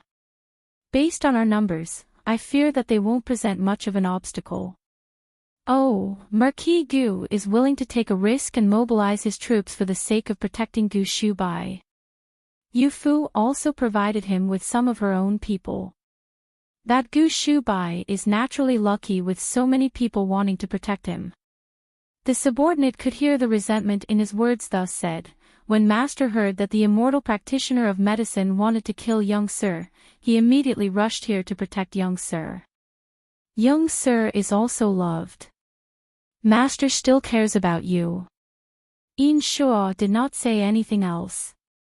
Just as the subordinate thought that he had fallen asleep, he spoke once more, "There's no need for us to act on Gu Shubai's side. Kuin Wushang will naturally make his move. Last time, Marquis Gu crossed the border and destroyed Western Kuin's main force, and that gave him an excuse to station troops on Western Kuin's border." A dead camel was still larger than a horse, and with him acting, there is a chance of success. The subordinate hesitantly said, "But Kuin Wushang is still Princess Zhenjiang's fellow disciple. He has profound feelings for Princess Zhenjiang. Will he really be able to kill Marquis Gu's heir? It's because he has profound feelings for Yu Fu that he cannot tolerate Gu Shubai's continued existence." Yin Shuo suddenly opened his eyes and faintly smiled. "More importantly, the Crown Prince of Western Kuin is pressuring him. Last time, his army suffered a horrific defeat, and he turned a fertile area around Zhuguan into a wasteland. Everyone was furious, so without my help, he will soon be suppressed by the Crown Prince, Kuin Junhue, to the point that he can no longer stand back up. In this sort of situation, would he dare to spare Gu Shubai?" The subordinate understandingly smiled. This subordinate understands. Even if he doesn't want to kill Marquis Gu's heir, for the sake of opposing Western Kuin's crown prince, he has no choice but to accept young Sir's assistance. Yin Shuo closed his eyes once more. People cannot be themselves in court, and being a prince is both a blessing and a curse. If Kun Wushang wants to continue living happily, he has to accept working with me. The world will go crazy over profits, and two people who shared a common enemy would work together to obtain victory. Eastern Ling was destined to never be peaceful again. Eldest brother sent a letter back. They have already reached Zhuguan. Gu Xiang cheerfully charged into the room with the letter, and everyone came out to take a look at Gu Shubai's letter. Knowing that his journey was peaceful, they felt much more at ease.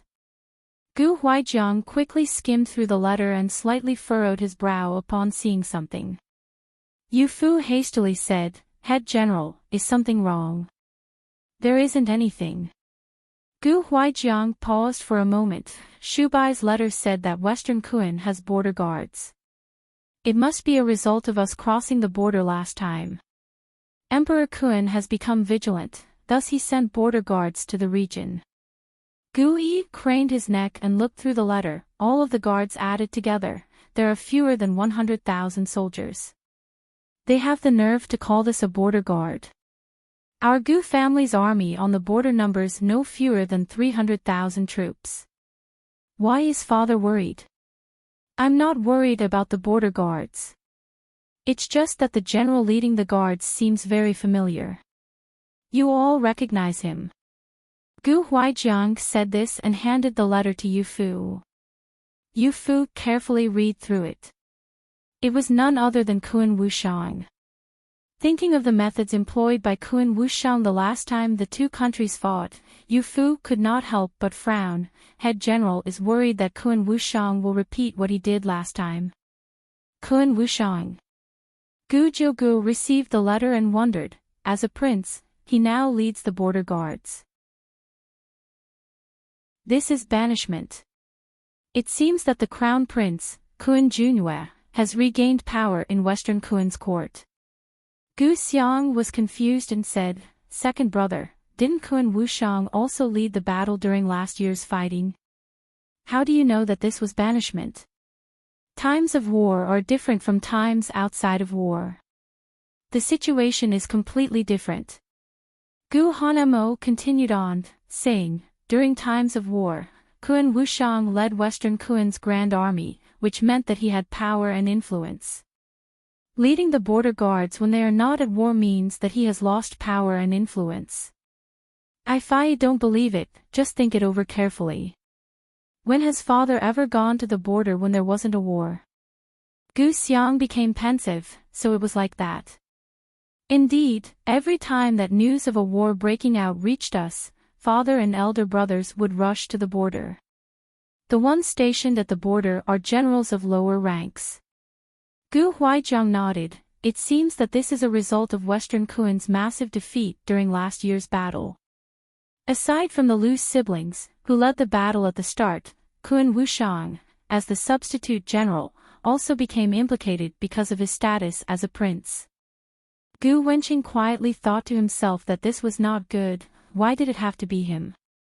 If he uses poison on the army like he did last time, won't eldest brother be in danger? Kun Wushang would surely be resentful from his previous defeat at the hands of the Gu family's army. This time, when he hears that Gu Shubai has arrived at the border, would he take that opportunity to strike? If he could hurt Gu Shubai a bit, even, his position in Western Kun's court could be restored. Everyone felt that the situation was more and more dangerous when they suddenly heard Qian report, "Lord Marquis, Middle Assistant Imperial Censor Lord Qi from the Imperial Censorate has come seeking a meeting. He says that he has something important to ask Lord Marquis." Gu Huaijiang said, "Quickly invite him in and serve him some tea." The imperial censors visited countless court officials, and most felt a little anxious. The imperial censors had a duty to investigate court officials, and they normally would not visit if one did nothing wrong. Gu Huaijiang was an honest and upright official. Naturally, he was not worried. Gu Jiugu stepped forward and said, "Father, let me go and see Lord Qi. If there's nothing, it will be fine. If there is still something, father can be called at that time." Gu Huaijiang waved his hand. It wasn't a low-level censor that came. It's a middle assistant imperial censor. It wouldn't be right if you went. Middle assistant imperial censor was a deputy imperial censor position. In court, they were second-rank officials. Aside from Chief Imperial Censor Ji Daogong, he was the highest-ranked member of the Imperial Censorate. Since he personally came to visit, there was certain to be an important matter. Gu Huaijiang decided to personally see him, and not even Gu Jiugu could stop him. Based on his qualifications and status, it would indeed have been a little improper for him to see a second-rank official in Gu Huaijiang's stead. If it had been Gu Shubai, it would have been fine. Then father, you go ahead. We can continue discussing the matter involving Kuan Wushang in detail when father returns. Qian led Lord Qi to the main hall of the front courtyard, and Gu Huaijiang arrived shortly after that. Lord Qi immediately stood up and cupped his hands. Lord Marquis Gu, this lowly official came uninvited and has caused a disruption. Gu Huaijiang motioned for him to sit. There's no need for Lord Qi to be so courteous. If you have something to say, please say it directly. He was stoic and upright by nature, and this made Lord Qi feel a little uneasy. He had served in the Imperial Censorate for many years, and he had visited many court officials, and they would always be shocked or flustered when they saw him. Nobody was perfect. There was always a bit of corruption or abuse of power from people who held court positions. Nobody dared to guarantee that they would not be reported to the Imperial Censorate. Lord Qi looked into Gu Huaijiang's eyes and instantly felt that this person was an exception. He really was not afraid of being investigated because he was a flawless person. There was nothing improper for him to fear being dredged up. Lord Qi was a little hesitant, regretting that he had come to Marquis Gu's manor, but he had no choice but to come. Based on Gu Huaijiang's standing, it would have been even more impolite to send a lower-ranked imperial censor. He had no choice but to make the visit himself. He slowly pulled out a stack of papers from his sleeve and placed them in front of Gu Huaijiang with both hands. Lord Marquis, please take a look at these. You must not get angry. This lowly official has just come to ask some questions and have no other intentions. Gu Huaijiang received the papers and found that all of the papers were the same. They all had the same thing written on them.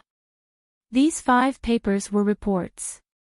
The space for the center of the letter was empty, and the content of the report was that Marquis Gu's manor had colluded with Western Kuan and committed treason. Gu Huaijiang looked over the report and did not even flinch. Lord Qi sat next to him and was feeling extremely anxious.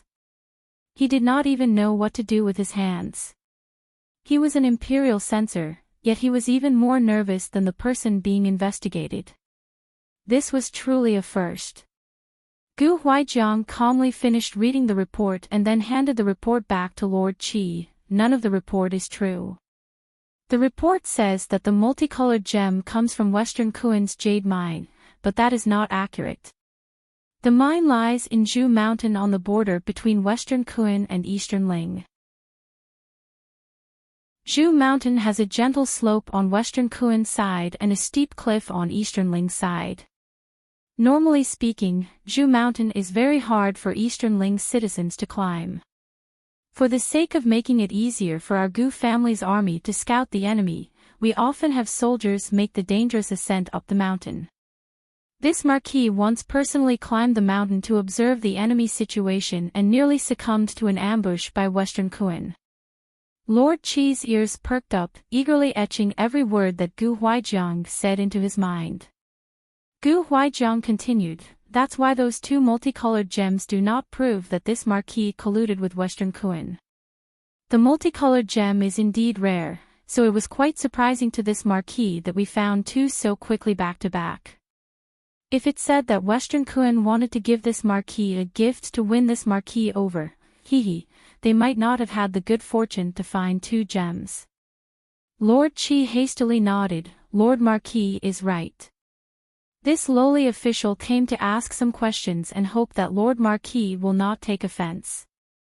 This lowly official absolutely did not think that Lord Marquis colluded with the enemy. Gu Huaijiang chuckled and said, "It's fine. Since someone filed a report, the Imperial Censorate should investigate. Lord Qi didn't do anything wrong. There's also no need for this Marquis to get angry."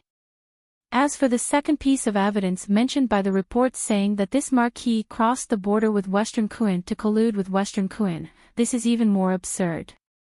He raised his hand and picked up his teacup to moisten his throat. As he continued, the report says that if this Marquis had not colluded with Western Kun, this Marquis would not have dared to cross the border. But at that time, this Marquis led the Gu family's army across the border to slaughter 200,000 of Western Kun's troops.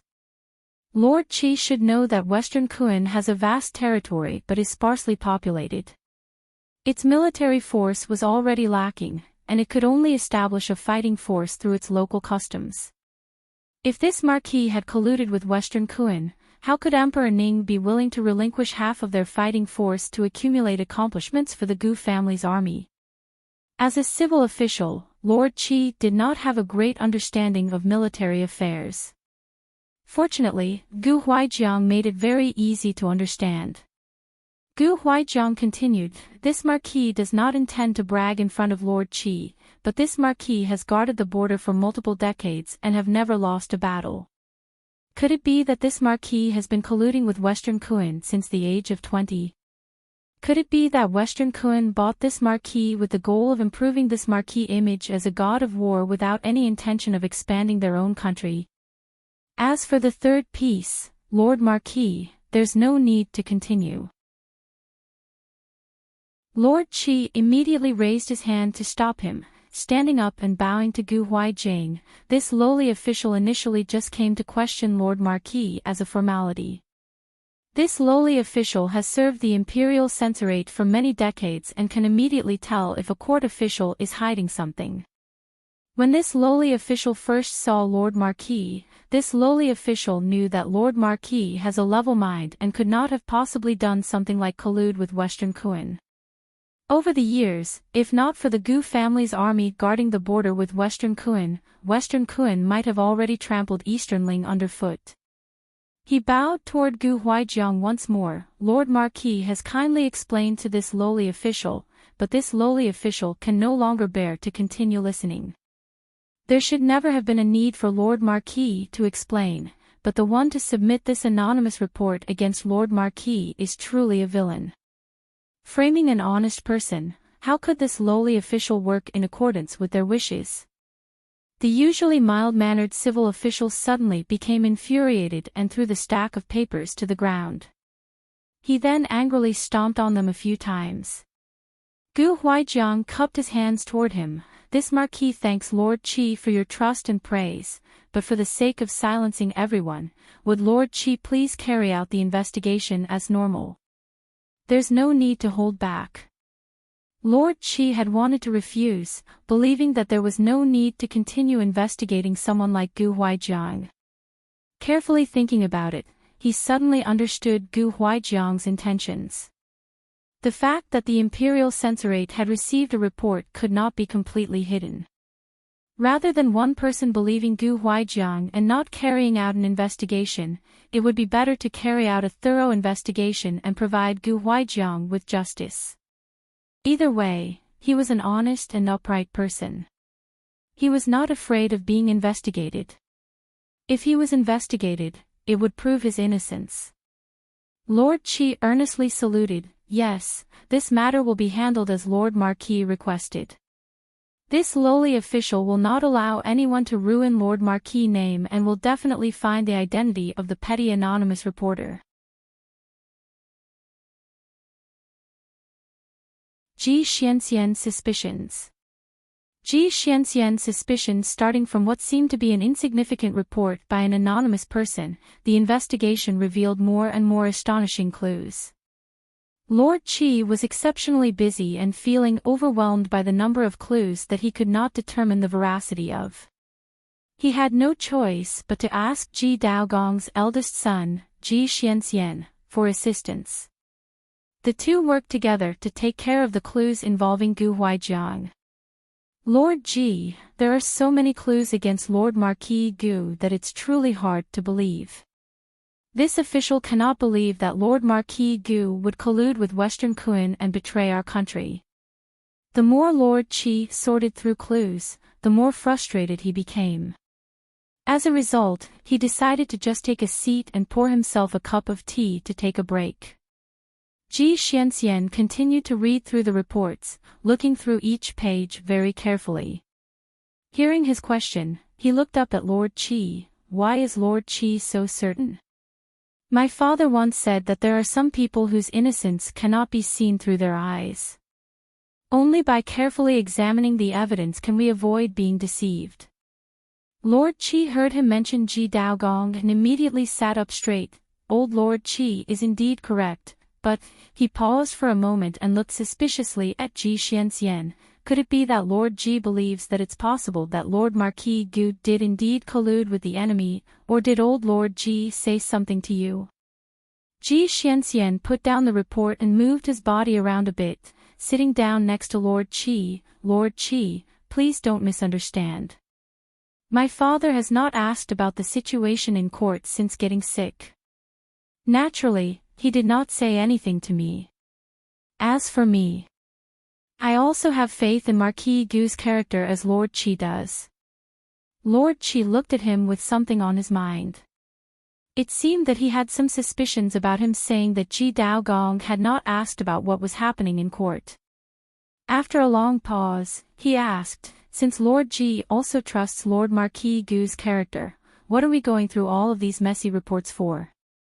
It's clear that these reports are forged, so we shouldn't bother investigating them. In the end, we can say that we could not find any problems with Marquis Gu. Won't that be fine? Ji Xianxian nodded while thinking about it. It seemed that he was agreeing with his opinion, but looking closer, it seemed that he was not completely agreeing. Lord Qi frowned suspiciously. As Ji Xianxian said, I am looking through these reports so carefully not for the sake of finding evidence against Marquis Gu. I know that we won't be able to find anything at all.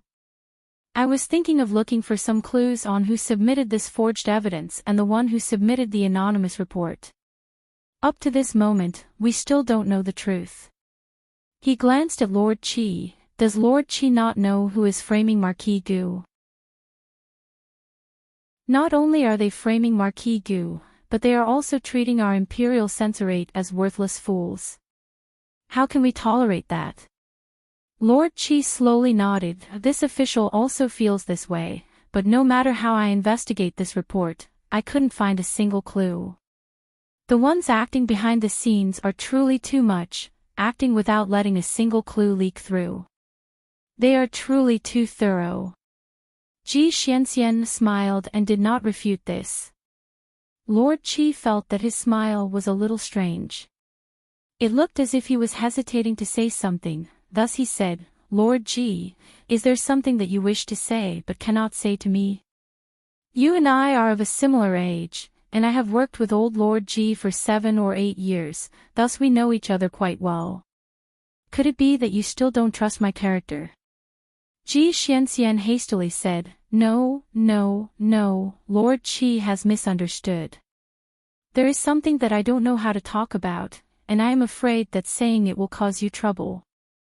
I am also worried that Lord Qi will be unhappy to hear it. If there is something, just say it. Aside from you and me, there are no other people here. No matter what you say, only the heavens, the earth, you, and I will know. I absolutely will not get upset. Ji Xianxian hesitated for a moment. Very well, Lord Qi said that the person working behind the scenes is too much. Lord Qi, please think carefully about it.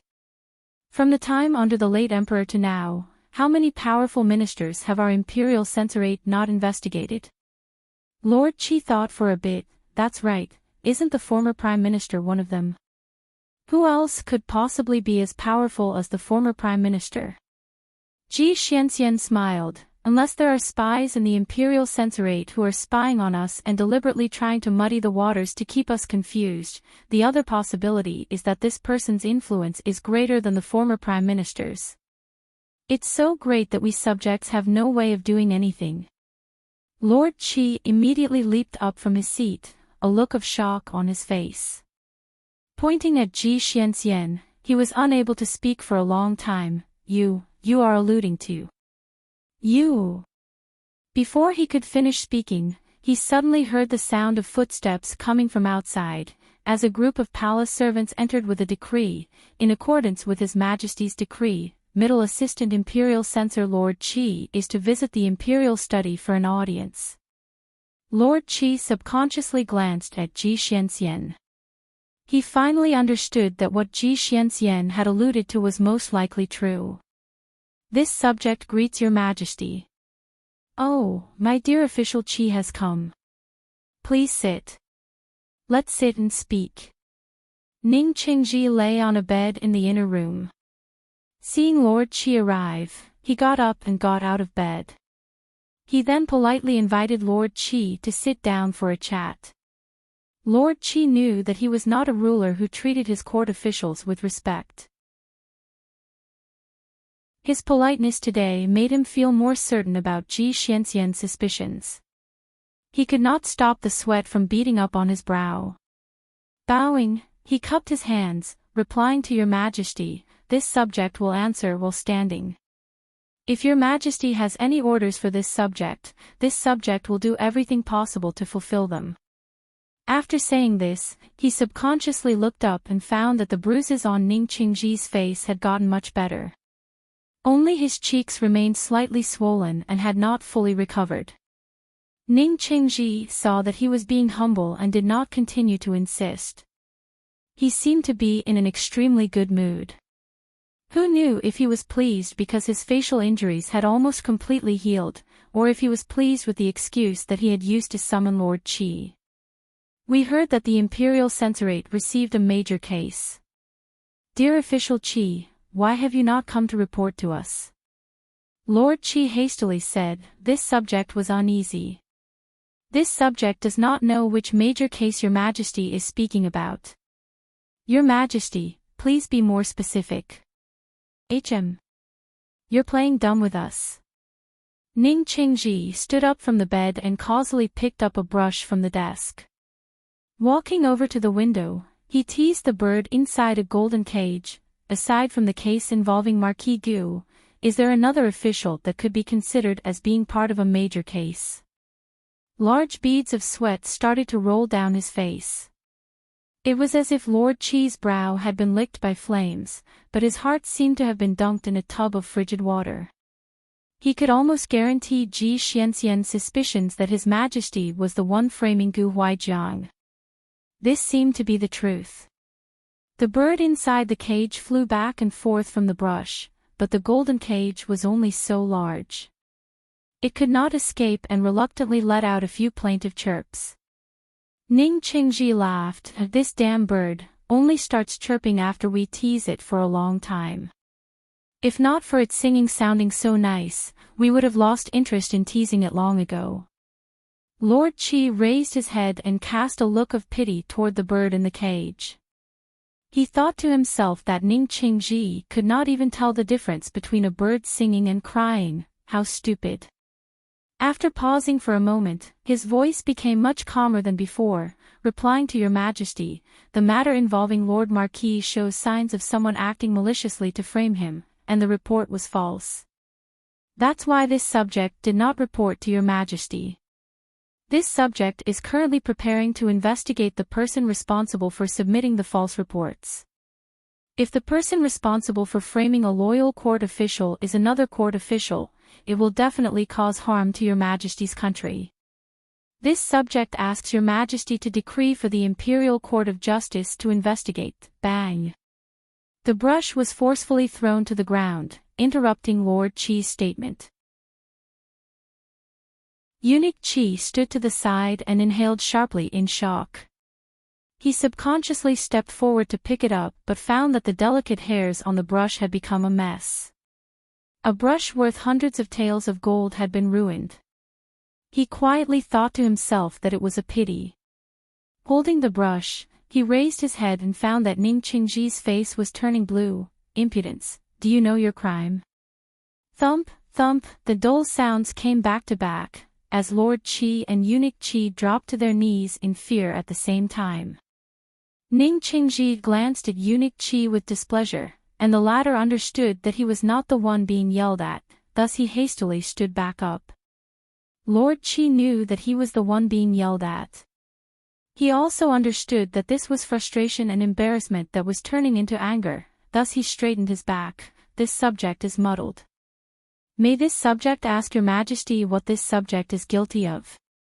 Ning Qingji was holding in a lot of anger, as he internally cussed out this middle assistant imperial censor for his stupidity. Those worthless old things in the imperial censorate were all so stubborn and unrepentant. As expected of someone who had learned from that infuriating Ji Daogong. If not for Ji Daogong helping out in the ruling against the eldest prince and now being confined to bed with illness, he would have found an excuse to get rid of Ji Daogong. Who knew that Lord Qi would be even more lacking in tact? He anxiously paced back and forth, only speaking after a long pause. What we mean is that you still haven't carefully investigated Marquis Gu. How can you say that it wasn't true? Isn't it possible that it's true? Colluding with the enemy and betraying the country is a grave crime. You dare to say that he is guiltless after just casually investigating a little. If the end result of the investigation is that Marquis Gu is guilty, Lord Qi, do you want to be buried with him? Marquis Gu could not possibly be guilty. Lord Qi nearly spat that out. Fortunately, he did not. He forced himself to cup his hands. Then does your majesty have any suggestions? Ning Qingji's gaze subconsciously turned to the screen. After looking at it for a while, he finally turned around and said to Lord Qi, how about this, investigate the two cases at the same and investigate carefully. If Marquis Gu is innocent, uncover the identity of the person who filed the report. If he is guilty, it absolutely must not be tolerated. He then looked at the screen once more and then said, we will do as you asked and send someone from the Imperial Court of Justice to aid the Imperial Censorate. The truth behind this case must be uncovered. Lord Qi frowned and did not know why Ning Qingji was so angry upon hearing his request for assistance from the Imperial Court of Justice earlier but was now telling him to investigate. Regardless, with the Imperial Court of Justice helping in the investigation, Gu Huaijiang would be able to stop carrying the burden on his own. Lord Qi respectfully complied, and Ning Qingji impatiently waved his hand. He then sat back down on the bed, and Lord Qi slowly retreated. Once he left, there was movement behind the screen, as Yin Shuo walked out. It was spring, and it was starting to get warmer, but he was gearing a robe with a high collar. Ning Qingji looked at him closely. What are you wearing? Is something wrong with your neck? After saying this, he reached out and found that Yin Shuo's neck was red under the collar. Looking at it, it was clear that he had been choked. Ning Qingji was given a fright. What happened to you? Did someone try to kill you? Speak, and we will get you justice. Yin Shuo simply said, it was immortal practitioner of medicine Yu Hu. Oh, it was her. He had just been saying that he would get justice for Yin Shuo, but upon hearing that it was Yu Hu, he immediately abandoned the promise. If it was her, don't make a fuss about it. The people of Immortals Valley, they have always done as they pleased. She is Yu Fu's senior disciple sister, and she treated our face. We cannot punish her. Whether it was for the reasons that he listed, or if he was considering Yu Hu's beauty, Yin Shuo understood. Fortunately, he never planned on doing anything against Yu Hu, thus he said, Your Majesty, you acted too impulsively in front of Lord Qi, and that just makes you look guilty. You are the emperor. If the ruler wants a subject to die, that subject would have no choice but to die. More importantly, This subject helped provide you with so much evidence of Marquis Gu colluding with the enemy, so why should you feel guilty? Ning Qingji muttered, we did not want Marquis Gu to die. Though we do not like that he has a lofty position and wields great influence, it cannot be denied that Eastern Ling's borders are peaceful because of his protection. We are just using him to threaten Yu Fu. When Yu Fu agrees to become the Empress, we will start respecting Marquis Gu as my father-in-law. He had always been naive, thinking that establishing a marriage would mean that there would be a strong relationship and that Gu Huaijiang becoming the emperor's father-in-law would no longer be a threat. It was just like how he trusted Yin Shuo. Yin Shuo faintly smiled. It was a cold smile that disappeared before it could fully form. Ning Qingji suddenly said, right, why did you just have us agree to have the Imperial Court of Justice help investigate? Pei Zheng from the Imperial Court of Justice is renowned for his integrity. His name fits his personality. There's also that incredible investigation department. If this matter is handed to the Imperial Court of Justice to investigate, it's likely that it will ruin our scheme. Your Majesty, don't worry. Yin Shuo was confident this subject has a better choice from the Imperial Court of Justice than Pei Zheng, and this subject will make a recommendation to Your Majesty. Your Majesty can just find any excuse to transfer Pei Zheng from his current position and then install this person in his position. Ning Qingji curiously said, who is this person you speak of? The former minister from the Board of Rights, Lu Zhen. He is the father of young Miss Lu Rui. Lu Rui. Ning Qingji was confused. He had a vague impression of the name Lu Rui, but he could not remember who that was. Who is this Lu Rui? Yin Shuo looked at him fixedly. It's the one who offended Princess Zhenjiang during the New Year's banquet. It's the Lu Rui whom Your Majesty sentenced to death. Preposterous. Ha, father, you need to take care of yourself. The most important thing is for you to not get angry. Chen Chuxiu patted Chen Gulao's back, and the latter violently coughed a few more times, saying with a shaky voice, His Majesty actually trusts Yin Shuo's slander, transferring Pei Zheng without even consulting the cabinet. Put simply, he was a promising official, yet this loyal subject was sent to do idle work. On the other hand, the mediocre Lu Zhen has been assigned to the Imperial Court of Justice. How is he worthy of serving in the Imperial Court of Justice? Chen Gulao was heartbroken, so what if we manage to preserve the cabinet? His Majesty is still being led around by Yin Shuo. Where is there any room for us cabinet ministers in his eyes? I am a cabinet minister, but I cannot do anything for my country. I might as well be dead. Father, what nonsense are you saying? Chen Chuxiu did not pay any attention to courtesy, thinking to himself that gentle words would not have any effect. As a result, he decided to take a stand and try to accuse Chen Gulao. You are only concerned with leaving behind a good legacy before you die. You don't care about Eastern Ling as a country or about the court, do you? You are the biggest impediment to Yin Shuo in the cabinet. If you die, wouldn't Yin Shuo be overjoyed? Young sir, how can you speak like that to master? A servant stepped forward to stop him but was pushed aside by Chen Chuxiu. Don't try to stop me. Either way, I will soon be an orphan with nobody to take care of me. Can you not let me say a bit more to vent my frustration? Father, you have always taught me to respect the country and ruler. Now, you have stopped taking care of yourself and beg for death. Can this be considered loyalty? Chen Gulao was embarrassed by what he said, and he slowly calmed down.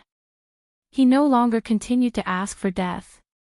Chen Chuxiu helplessly sighed and finally stepped forward to help his father up, putting on a gentle tone, all right, I know that father is a loyal man. It's just that the current disastrous situation in court has darkened your worldview. Isn't that it? It's fine. We still have hope. There are still many loyal officials in court, like Lord Marquis Gu and Princess Zhenjiang. Aren't they still doing their best to improve the situation? Chen Gulao slowly stood up with a hand on his chest. He looked at Chen Chuxiu with a strange gaze. After a long pause, he slowly said, "You've grown up. Even if father really did die, I can feel at ease." Why was it that after all was said and done, he still sought to die? Chen Chuxiu was extremely anxious.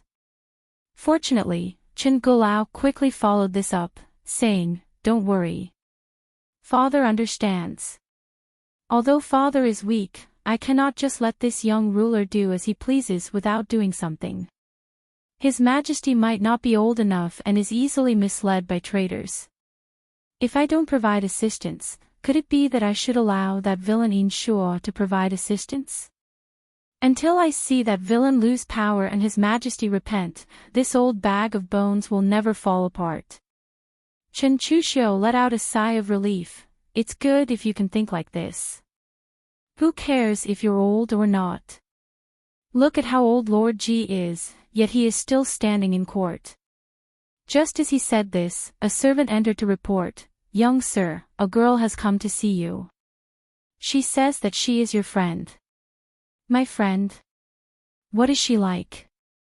The servant thought for a moment. She was wearing a set of plain clothes, and she came here on foot. It didn't look like she was a young miss from a prominent family. Chen Chuxiu reached an understanding but did not dare be certain. He hastily stood up and said, "All right, I will go out immediately. Take good care of father."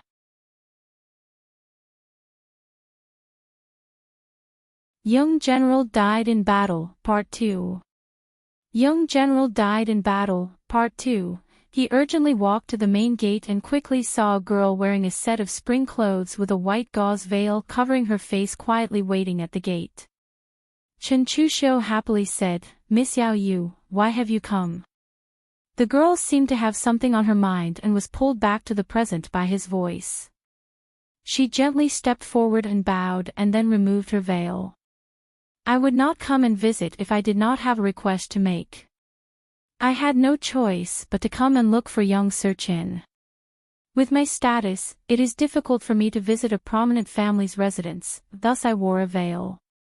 I wouldn't want people to notice and ruin the reputation of the Chin manor." Chen Chuxiu pulled her inside. "What nonsense is this? You are an innocent girl. If you have a problem, just come openly. How could it ruin our manor's reputation? I am just worried that you wouldn't come. For you to come, I am all too eager to come out and receive you." After saying this, he suddenly realized that he had been improper, hastily letting go of her hand. He cupped his hands and apologized. "Apologies, I was overly emotional just now. Miss Yao Yu, please come inside. We can sit down and slowly discuss matters." Yao Yu grabbed a hold of his sleeve. "Young Sir Chin, let's just stay here to speak. There's no need to go in for tea. I heard that the situation at Marquis Gu's manor is really bad. You are Senior Minister Chen's eldest young sir, so you should understand the situation, right?" It turned out that she had come in such a rush because of Marquis Gu's manor situation. Chen Chuxiu slightly frowned. He knew that the person whom she was concerned with was still Gu Jiugu. Yes, Marquis Gu's manor situation is not too good. Someone is trying to frame Marquis Gu for colluding with Western Kun and betraying the country. They even forged a bunch of evidence. His Majesty ordered the Imperial Court of Justice to carry out an investigation, but they transferred out a talented member of the Imperial Court of Justice for one of Yin Shuo's henchmen who has a grudge against Marquis Gu's manor. The situation is even worse than before. Colluding with an enemy country. How could that be possible? Yao Yu vigorously shook her head. "That's absolutely impossible. Even a clueless girl like me knows that this must be a result of someone framing them. Why does His Majesty not know? Why would he allow others to frame Lord Marquis Gu?" Yao Yu's expression froze. Could it be that His Majesty intended for Marquis Gu's manor? Shush. This must not be said. Chen Chuxiu covered her mouth and looked around. Fortunately, there were no people passing by. He grabbed Yao Yu's hand. Let's not speak here. I don't dare guarantee that our manor is completely clean and won't have people watching it. Let's go somewhere quiet to continue speaking. Come with me. Chen Chuxiu pulled her into a remote courtyard in the middle of the manor. The courtyard was very quiet, and its furnishings were out of the ordinary. It did not look like it was uninhabited. Yao Yu was surprised and asked, "What is this place?" Chen Chuxiu faintly smiled. "This is my courtyard. Everyone knows that I am a playboy, and I tend to be difficult to serve and do not like having people gathering here. That's why this is the safest place to speak. There's no need to worry about being overheard here."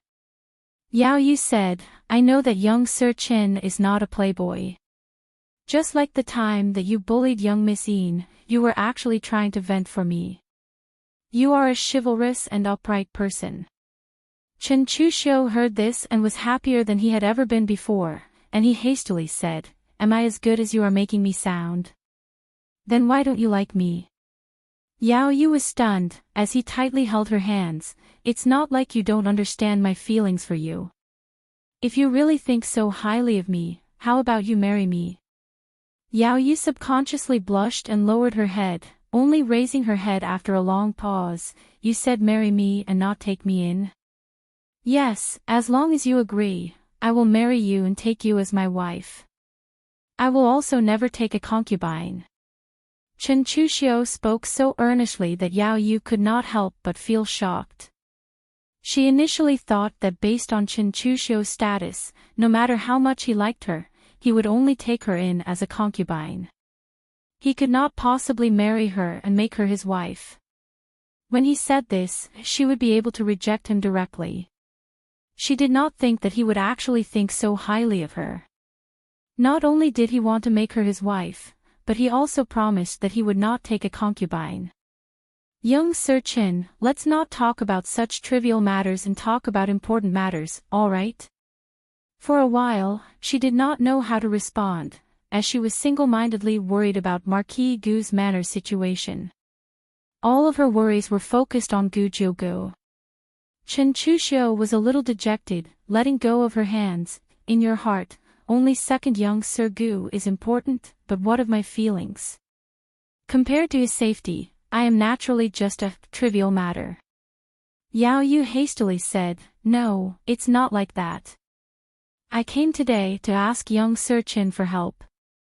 I know that the venerable senior minister Chen is the deputy leader of the cabinet, and he would surely have a way to help clear up Marquis Gu's manor's name, right? I know that Marquis Gu's manor is in a dire situation, while the eldest young Sir, who has thwarted many plots, is currently not in the capital. They are in grave danger." The jealousy welling up inside Chen Chuxiu was on the verge of leaking out. In the end, he was still a young man with many emotions, and he hated seeing the girl that he liked show her concern for another man in front of him. As a result, he angrily said, "My father fell ill from getting mad over His Majesty's wild actions. Even just earlier, he was asking to die, and it was with great difficulty that he was finally calmed down. You are overestimating our Chen manor. Even if I agreed to help you, my father and I can't do much." More importantly, he jealously looked at Yao Yu. "Why should I help my rival in love? What sort of reasoning is this?" Yao Yu was stunned. She did not think that her feelings toward Gu Jiugu would make Chen Chuxiu not want to help Marquis Gu's manor. She immediately felt guilty. "Young Sir Chen, I know that you are a good person and that you wouldn't just watch Marquis Gu's manor suffer for no reason, right? I'm begging you to help, all right?" Chen Chuxiu saw her tearing up, and he found it extremely unbearable, as he gritted his teeth. He was afraid that Yao Yu would let out her tears, for he would find that unbearable and agree to anything that she said without thinking. Yao Yu did not. She seemed to realize something and kneeled in front of Chen Chuxiu. "As long as young Sir Chen is willing to help Marquis Gu's manor, I want to agree to young Sir Chen's proposal. Not to mention the position of wife, but even the position of concubine or slave, I will be completely at your disposal. Chen Chuxiu tightly furrowed his brow and hastily stepped forward to help her up. What are you saying? Do you take me to be some sort of villain who would take advantage of others when they're in danger? He helplessly wiped away Yao Yu's tears and continued, if I really used this sort of situation to force you to marry me, even if I was given a lifetime, I would never be able to catch up to the second young sir. Everything that I just said was just said out of jealousy. Don't take it to heart. I will tell you the truth of the situation. In truth, my father has never given up on helping Marquis Gu's manor, but what I said about us being powerless is also true. Yao Yu's eyes became blank. If even Senior Minister Qin is unable to help Marquis Gu's manor, who else could help? In the end, whom should I ask for help? What should I do? Chen Chuxiu supported her weak body. Don't panic. I agree to do everything that I can to help Marquis Gu's manor. My father will also continue to try and help. You go back and stay home. You must not go anywhere. I won't let you ask anyone else for help. Do you understand me? Yao Yu opened her mouth, wanting to say something else, but Chen Chuxiu covered her mouth. I know what you want to say. Don't worry, I will send someone to inform you as soon as I get any news. I won't let you worry, all right?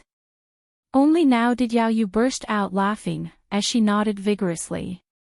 She stood up and bowed, thank you. I knew that you are a good person and that you would help me. A good person. Chen Chuxiu smiled bitterly and said, a good person is a good person. It's just one step away from being a benevolent person, right? The spring light was bright, and it was time for the flowers to bloom. The sea of flowers in Marquis Gu's manor's garden was in full bloom. The person walking through the flowers was not in the mood to appreciate their beauty, as they quickly walked past them with a letter in their hand. They were hastily walking toward the main hall. Lord Marquis, someone has come from the Imperial Court of Justice. This is a summons. Qian was incredibly anxious. Master, what should we do? The attitude of the person from the Imperial Court of Justice was not very good. It's as if they have already determined our Marquis Gu's manor's guilt.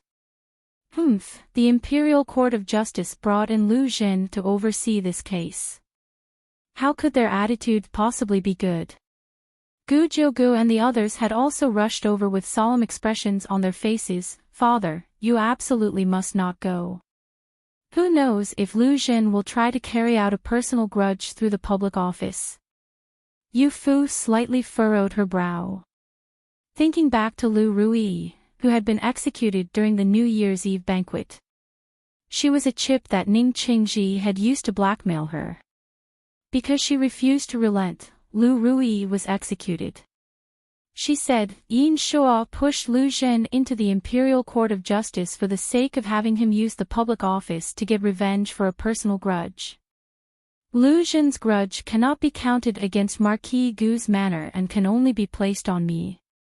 Head General, let me go to the Imperial Court of Justice for you. Just as everyone was about to try and dissuade her, Gu Huaijiang said, No, it's no longer just a matter of getting revenge for a personal grudge through public office. What does father mean by this? Gu Huaijiang gave Qian a look, and Qian bowed and reported, the spy that eldest young sir planted in the Prime Minister's manor has already found evidence that Lu Zhen has been taken in by Yin Shuo ever since the New Year's Eve banquet. It seems that he has already become one of his henchmen. Even if young Miss went, it would be pointless. Lu Zhen has received instructions from Yin Shuo, and he will not spare our Marquis Gu's manor so easily. So that's the case. Gu Jiugu said, Father, Marquis Gu's manor has never done anything like colluding with an enemy country. I don't think that they'll be able to find any solid evidence. At best, it will be some vague and fabricated evidence. There's absolutely no need for father to go yourself. Just let son go and answer the questions in father's place. Gu Hanamo also said, let me go. Second brother should stay at the manor to take care of matters here. Let me go in father's place. Gu Jogu anxiously said, you can't go. Lu Zhen will surely be prepared with fake evidence to frame our Marquis Gu's manor. You are not good with words, so how will you deal with them in court? Gu Hanamo thought for a bit and came to the same conclusion, thus he did not continue to argue. Gu Wenqing said, second brother, third brother, neither of you two should go. Let me go. Even if I can't win an argument against them and am captured, Marquis Gu's manor will still have you guys. You will be able to help father. If you guys were captured and unable to get out, wouldn't father have lost important help? Eldest brother has already left, so father cannot be without you. Gu Huaijiang said, all right, there's no need for you to argue. Father's innocence naturally needs to be defended by father. Gu Jogu hastily moved to stop him, kneeling in front of him, father, don't be so rash. Please hear son out. Gu Huaijiang furrowed his brow. After a long silence, he calmly said, all right, speak. Father, son is not thinking of going for you on a whim. Father, think about it. You are the backbone of Marquis Gu's manor, and you are the core of the Gu family's army. If you get entangled in this and can't come back, the Gu family's army would become lost, and we would suffer a complete defeat. If son goes, even if something happens, father will still be here at the manor. You must stay at the manor to keep things stable.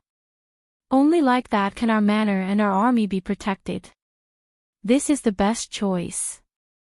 Gu Huaijiang fell silent once more. He knew that Gu Joga's explanation was reasonable. As the head general of 3 armies, he should listen to Gu Joga's suggestion. But as a father, he absolutely could not tolerate the idea of his son taking on this danger for him. Gu Shubai being away at the border was already making him feel uneasy. He did not hope for Gu Jogu to also get arrested. Everyone fell silent. Regardless of if it was Gu Huaijiang going or Gu Jogu going, both would be in grave danger. They did not know what to do. While those involved were at a loss, observers were able to have a clearer view of the situation. Yu Hu knew that she was needed at a time like this, thus she stepped forward and said, Lord Marquis Gu, allow the second young sir to go. You clearly know that this is the best choice, and the second young sir has the ability to take your place. He is both smart and eloquent and thus capable of dealing with any plots the other side might have. You are a general and should understand that small plots can lead to grand schemes. If you insist on stopping the second young sir right now, that would be putting you Fu's and your other sons' lives at risk. These words woke everyone up from their stupors, and Gu Huaijiang let out a long sigh. This marquis fought on the battlefield for many years, yet this marquis never thought that there would come a day when there would be a need for me to employ tactics in the capital to deal with a situation in court. The battlefield here is even more vicious than the one on the border. Gu Jogu knew that he was agreeing. He immediately stood up and bid farewell before he could change his mind. The person from the Imperial Court of Justice waited and waited but never received any news from inside. He was on the verge of stepping inside to grab his target, but the guards of Marquis Gu's manor were exceptionally strong, which made that idea completely impossible. The person in charge shouted at the guards, "We are from the Imperial Court of Justice. We have come to interrogate the suspect, so what is the reason for keeping us waiting out here?" The guards ignored him and continued to stand guard without even looking at him. That person roared indignantly, "Does your Marquis Gu's manor still obey the ruler or not? Shut your mouth. Is Marquis Gu's manor an entity that someone as low as you can criticize?" Gu Jogu walked out through the gate and scolded the person that had come. The late emperor personally conferred him the rank of first-rank general and marquis, giving him a golden tiger tally. The sign at Marquis Gu's Manor's entrance was also personally written by the late emperor. How could you be allowed to act so presumptuously here? The person who had come was instantly silenced, only stepping forward after a long pause. You are the second young sir. Second young sir, don't make things difficult for us. We came with Lord Lu's orders to come and invite Lord Marquis Gu to ask some questions. Would second young sir please go in and report? Gu Jiogu sneered. Is that Lord Lu the official who was unable to teach his daughter properly and allowed her to make a fool of herself in the imperial palace, that Lu Zhen? What can he be considered? Even if he is a member of the Imperial Court of Justice, what qualifications does he have to summon a first-rank marquis? And to question him, is he even worthy? The person who had come became pale from Gu Jiogu's speech, as an embarrassed smile lingered on his face. Gu Jiogu thought nothing of their chief investigator in the Imperial Court of Justice, so how could he possibly think anything of a lowly messenger like him? Their expression immediately became respectful. Second young sir, there's nothing that can be done about this. His Majesty has ordered the Imperial Court of Justice to help the Imperial Censorate investigate Lord Marquis Gu for colluding with Western Kuan. We lowly ones only came to do our jobs. His Majesty told you to come and summon Marquis Gu. The group that had come looked around at each other. That did not exactly happen. Our chief investigator, Lord Lu, was the one who thought of summoning Marquis Gu. Gu Jiogu smiled. That's fine. I will go with you. My father's noble status does not permit him to be summoned by Lu Zhen just because Lu Zhen wants to summon him. But if our Marquis Gu's manor does not send someone, it would appear as if we have a guilty conscience. That's why I will go with you. That way, you can communicate amongst yourselves. The person leading the group said, Second young sir, I'm afraid this would be inappropriate, no? Our Lord Lu wants Lord Marquis Gu. Gu Jiogu squinted his eyes. What? Is a dignified fourth-rank cavalry general not enough for your Lord Lu? I will tell you that I can change my mind at any point and have you leave on your own. It would be best for you to quickly go while I'm in a good mood. It will be too late if you wait any longer. The group thought about it for a bit. Being able to bring Gu Jiogu back would be better than going back empty-handed. He had a court rank, thus it would not be too much for him to answer questions on Marquis Gu's behalf.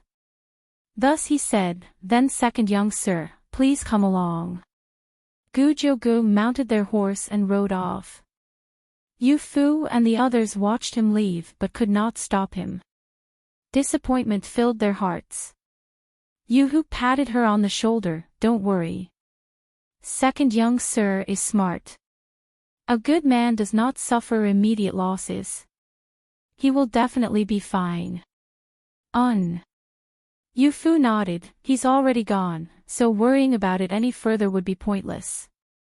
I should go and keep head general company to keep him from worrying too much. While I'm at it, I can see if there's anything that I can do. In the current situation, my status allows me to do more than Marquis Gu's manor can. Yu Hu curiously said, If there's anything that Immortals Valley can do, just let me know. Master has gone into seclusion, so I am the one making decisions in Immortals Valley and can do anything that I want. The fellow disciples exchanged a look and laughed. Just as they were about to head to the main hall, they suddenly heard the sound of hooves racing down the street, and they quickly turned back to take a look. They saw a soldier in a terrible condition descend from his horse. Yu Fu and Yu Hu stepped forward to investigate, and the soldier held up a letter with great difficulty. Young miss, it's an urgent report from the border. The young general died in battle.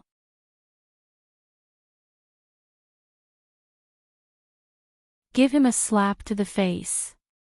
Give him a slap to the face. Yu Fu did not know where she was. It was as if she was in a dream in some distant land. In this dream, she seemed to have returned to a distant time and space. She saw an old man with a white beard dressed in white clothes carrying a medicine gourd and walking along a busy street. The old man was relaxedly smiling and would occasionally raise his head to look up and observe the sky.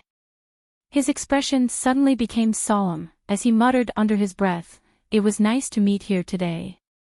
Since it was fated, I should help him." The old man's figure became a blur, as he rushed toward the palace's gates like the wind. He laughed and said to the guards, "Go and report to your ruler that the deity of medicine, Sun Qi, has come to visit." Deity of medicine. Before the guard could react, Sun Qi helplessly shook his head. "Forget it. The child could be born by the time that you've reported to your emperor. It would be better if I just went in." After saying this, he disappeared into thin air in front of everyone. The guards were completely stupefied and only remembered the most pressing matter after a long moment. Quickly go in and report to His Majesty." The scene shifted to a magnificent hall inside a palace. A middle-aged man in dragon robes quickly rushed over but was stopped by a palace maid at the entrance to the hall. "Your Majesty, you must not go in. The delivery room is ominous." The man who had been addressed as Your Majesty waved his hand and pushed the palace maid to the side. "Who cares about ominous or not? The Empress is having a difficult delivery. How can we just sit idly by?" After saying this, he ignored everyone's pleas and strode into the hall. Inside, the Empress' forehead was soaked with sweat, as she cried out in pain, "Your Majesty, if this wife cannot safely deliver this child, you must promise this wife that you will do everything in your power to protect this child." His Majesty held her hand. "No, we are here, and we will not allow anything to happen to you. You and your child need to be well. This is our first child with you. Regardless of whether it's a boy or a girl, they will become Northernly's next ruler." These words caused everyone in the hall to feel shocked. Since the Empress was also dealing with a difficult delivery, they were even more cautious. Regardless of what the Empress did, she could not deliver the child. Her breath was becoming thin and weak. A sudden gust of wind came from outside of the hall, as Sun Qi laughed loudly. "I came at the right time. Everyone, stand aside. Let me deliver the little girl." The emperor looked at the old man in white robes that looked vaguely divine and was extremely shocked. "This mountain man, who is he?" A guard following behind gasped for air and reported, "Your Majesty, this person claims to be the deity of medicine, Sun Qi. When he walks, he moves like the wind." This subordinate truly could not stop him. The scene changed once more, as Sun Qi held the newborn child in his arms. Emperor and Empress were both exceptionally happy. "Many thanks, deity of medicine. It's thanks to deity of medicine that Empress and Princess were able to get through the childbirth safely." "Deity of medicine, how did you know that the Empress was pregnant with a daughter?" Sun Qi held the child and patted her, muttering, "While passing through the capital, I noticed that the skies seemed abnormal, thus I knew that a future leading figure of this continent was about to be born and came to congratulate you." "What? A future leading figure of this continent?"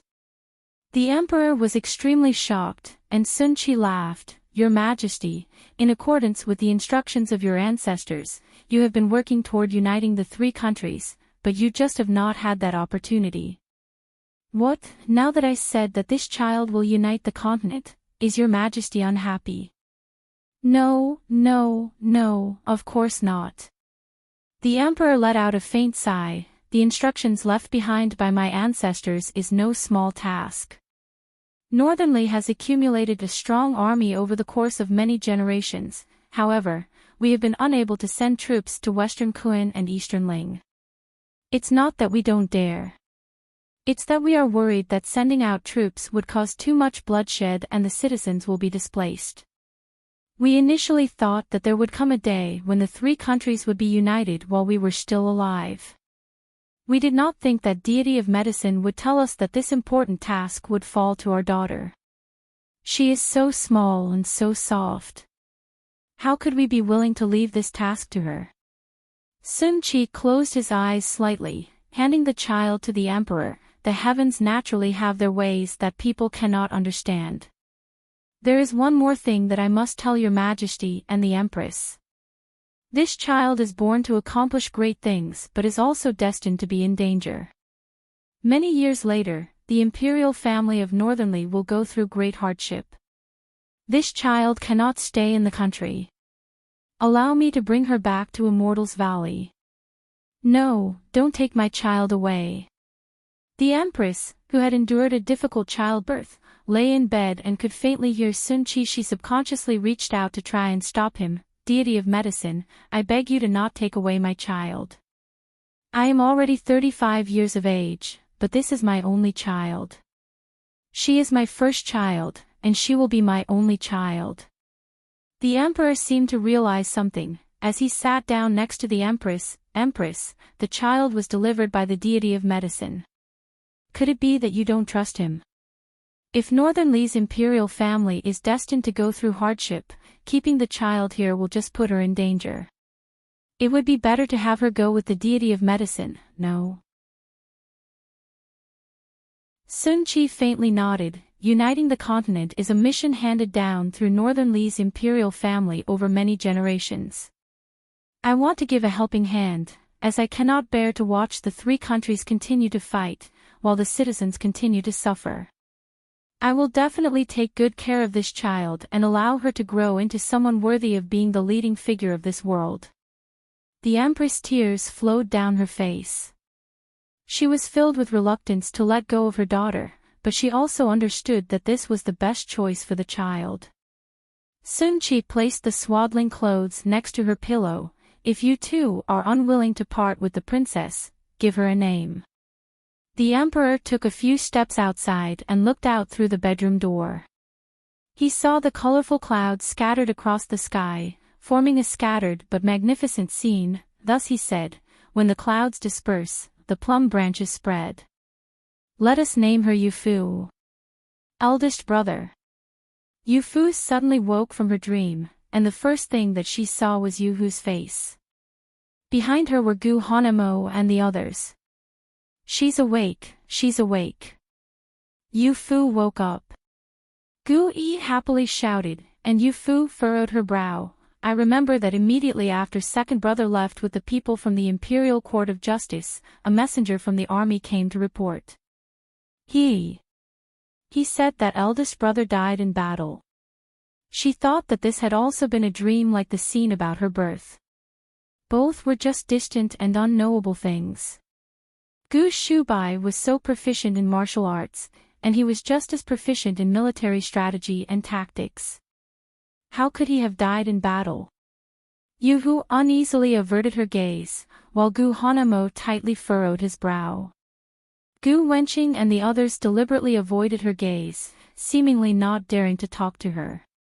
Yufu's heart sank, finally understanding that it had not been a dream. It was reality. She lowered her head and did not speak. The more they waited, the more worried they became, and Gu Yi was the first to find the silence unbearable and was about to speak.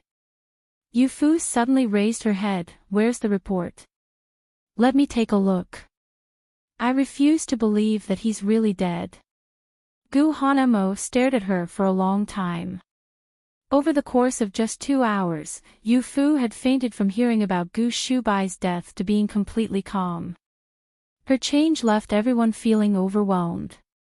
He confirmed that Yufu could indeed handle this matter and pulled the letter from his sleeve. Yufu quickly received it and read it over from beginning to end.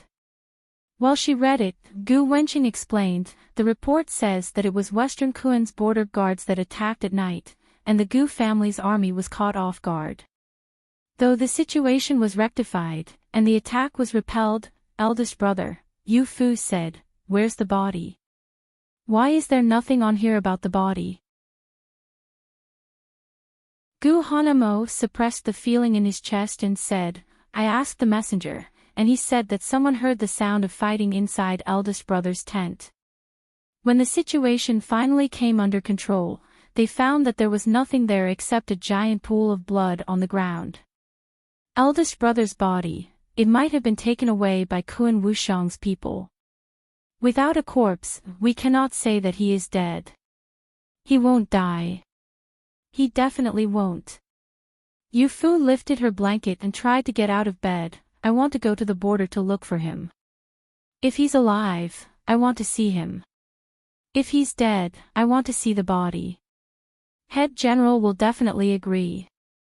Where's Head General? Gu Xiang said with difficulty. Yu Fu.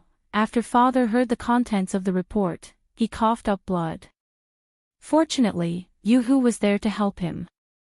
Eldest brother does need to be found, but you can't personally go to look for him.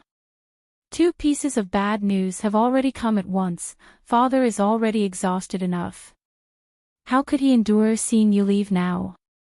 Yu Fu was confused and said, 2 pieces of bad news. What else is there? Gu Xiang knew that he had misspoken and looked around.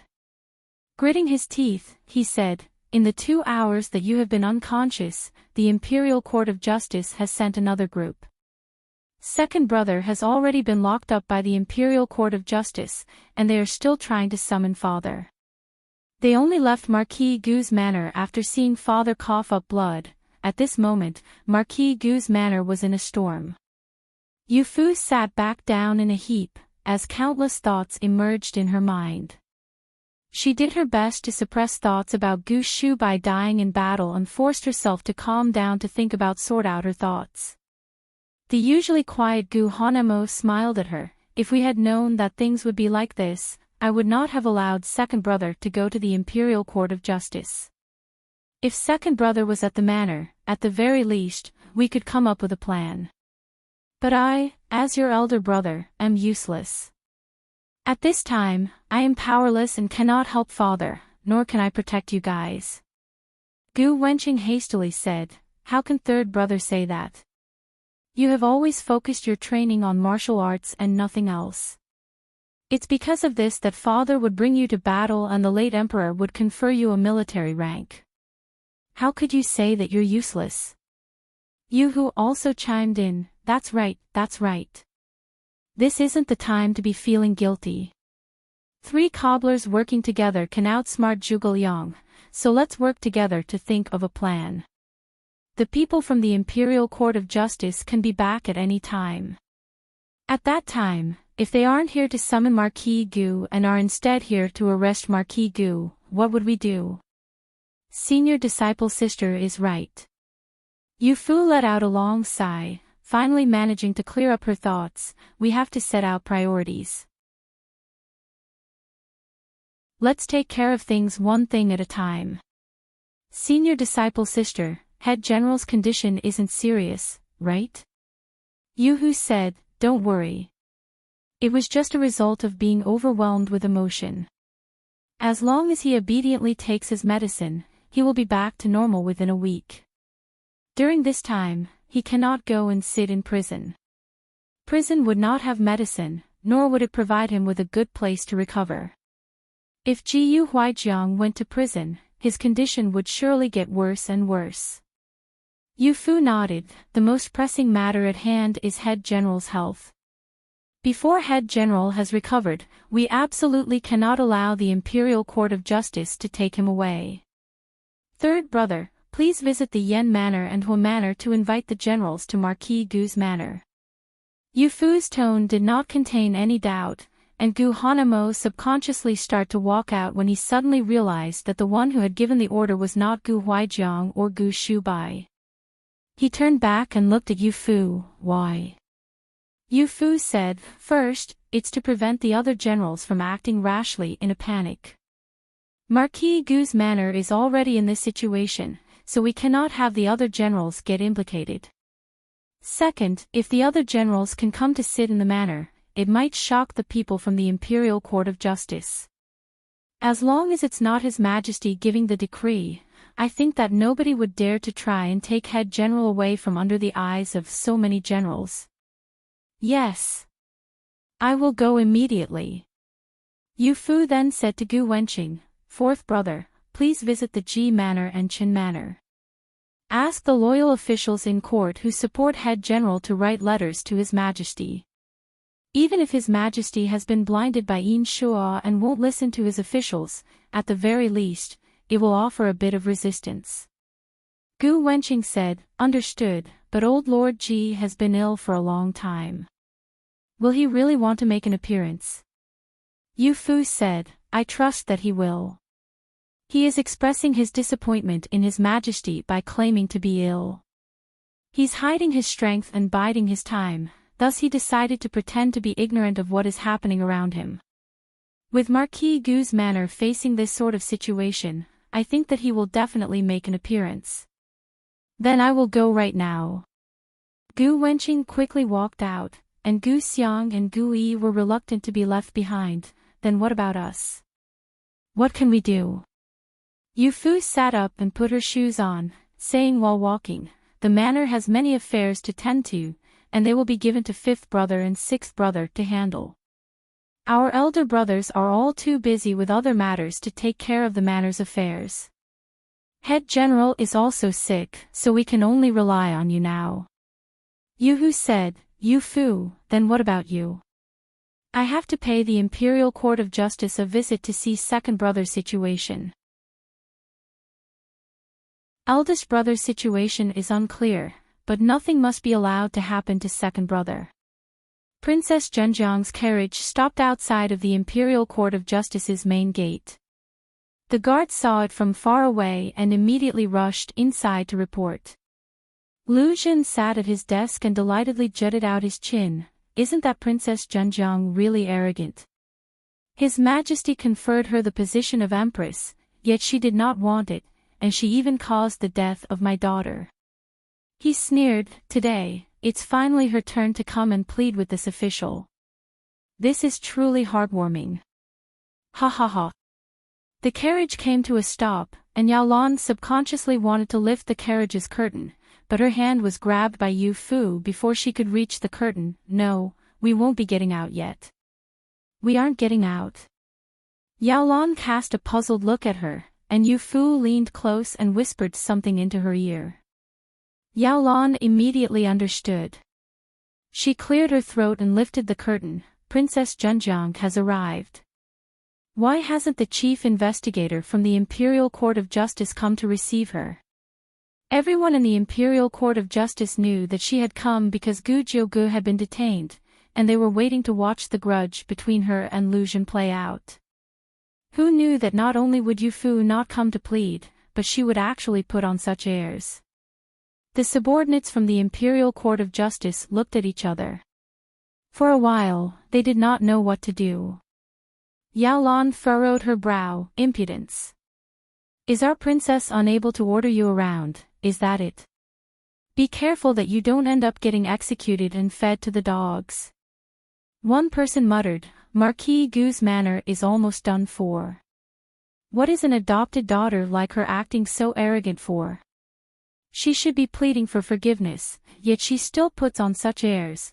Another person immediately poked his arm, shutting him up. Stop that nonsense. She's the one that His Majesty wants to make the Empress. As long as she's willing to agree, she will be the mother of the country. Whether Marquis Gu's manor falls or not, it won't have any impact on Princess. Why haven't you gone in to report to Lord Lu? Ha, I'll go now. Lu Zhen was in the middle of fantasizing about Yu Fu lowering her head and pleading for forgiveness when he suddenly heard his subordinate enter and report, My lord, Princess' carriage is currently stopped outside, and she refuses to come in. She said that my lord needs to personally go out to receive her. What? Lu Zhen stood up in anger. Has she come to plead for forgiveness or not? She dares to put on such airs. Is she not afraid that I might make things more difficult for Gu Jiugu or even have Gu Huaijiang brought in out of anger? The subordinate was troubled and lowered his head. This was reasonable, but Princess Zhenjiang never played by what was reasonable. What could they do? Lu Zhen paced back and forth in the room. In the end, he raised his hand. All right, take this official to meet with this princess. This official just happened to want to get revenge on her for my daughter. Lu Zhen arrived in front of Yu Fu's carriage and cupped his hands with displeasure in a salute. This subject, Lu Zhen, greets Princess Zhenjiang. There was no reaction from inside the carriage. After a long pause, they saw a girl reach her hand out. Yao Lan was the first to exit the carriage and waited for Yu Fu outside. Her lazy voice came from inside the carriage. I'm feeling very tired today. The carriage that the late emperor conferred is indeed good, but it's a little too tall. I am worried that I might fall if I lose my footing when I step outside in a moment. What should I do? Yao Lan stood to the side with a dignified posture. During her 2 years in the capital, the unrestrained attitude that she had brought from Immortals Valley had not disappeared. However, she had learned how to act as a proper maidservant in front of others. Aside from the people of Marquis Gu's manor knowing that she liked to act wildly, outsiders thought that she was very dignified and proper, thus she was worthy of being Yu Fu's maidservant. They just saw her squint at Lu Zhen. Did you not hear what Princess said? Why haven't you kneeled to become a step stool for Princess? What? Lu Zhen's jaw was about to fall off from the shock. He was the dignified chief investigator of the Imperial Court of Justice. Why did he have to kneel to act as a step stool for Yu Fu? There were so many people present. Which one of them could not act as a step stool? Nonsense. This official is the chief investigator of the Imperial Court of Justice. A maidservant like you dares to tell this official to do something so worthless. Thinking of how Yu Fu was sitting in the carriage, he forced himself to suppress his temper. He then randomly pointed at a subordinate. You go and be the princess step stool. Yes, this subordinate will do so immediately. Yu Fu lifted the carriage's curtain but did not say anything. She just stepped on the subordinate and slowly descended from the carriage. Lu Zhen was a bit delighted. He thought to himself that Yu Fu truly did not dare to do much. She still needed to plead for Gu Jiuge's forgiveness. How could she dare to get angry with him? Yu Fu walked up to him with a smile, and her expression suddenly changed, as she raised her hand and slapped him across the face. You're tuning into the LoveLore Library YouTube channel. We're so grateful for your support, and don't forget to subscribe to join us on this incredible journey through captivating stories. Your generosity through donations truly makes a world of difference, as it's the primary source of revenue that allows me to expand and enhance this channel for you. Thank you from the bottom of my heart for being a part of this adventure.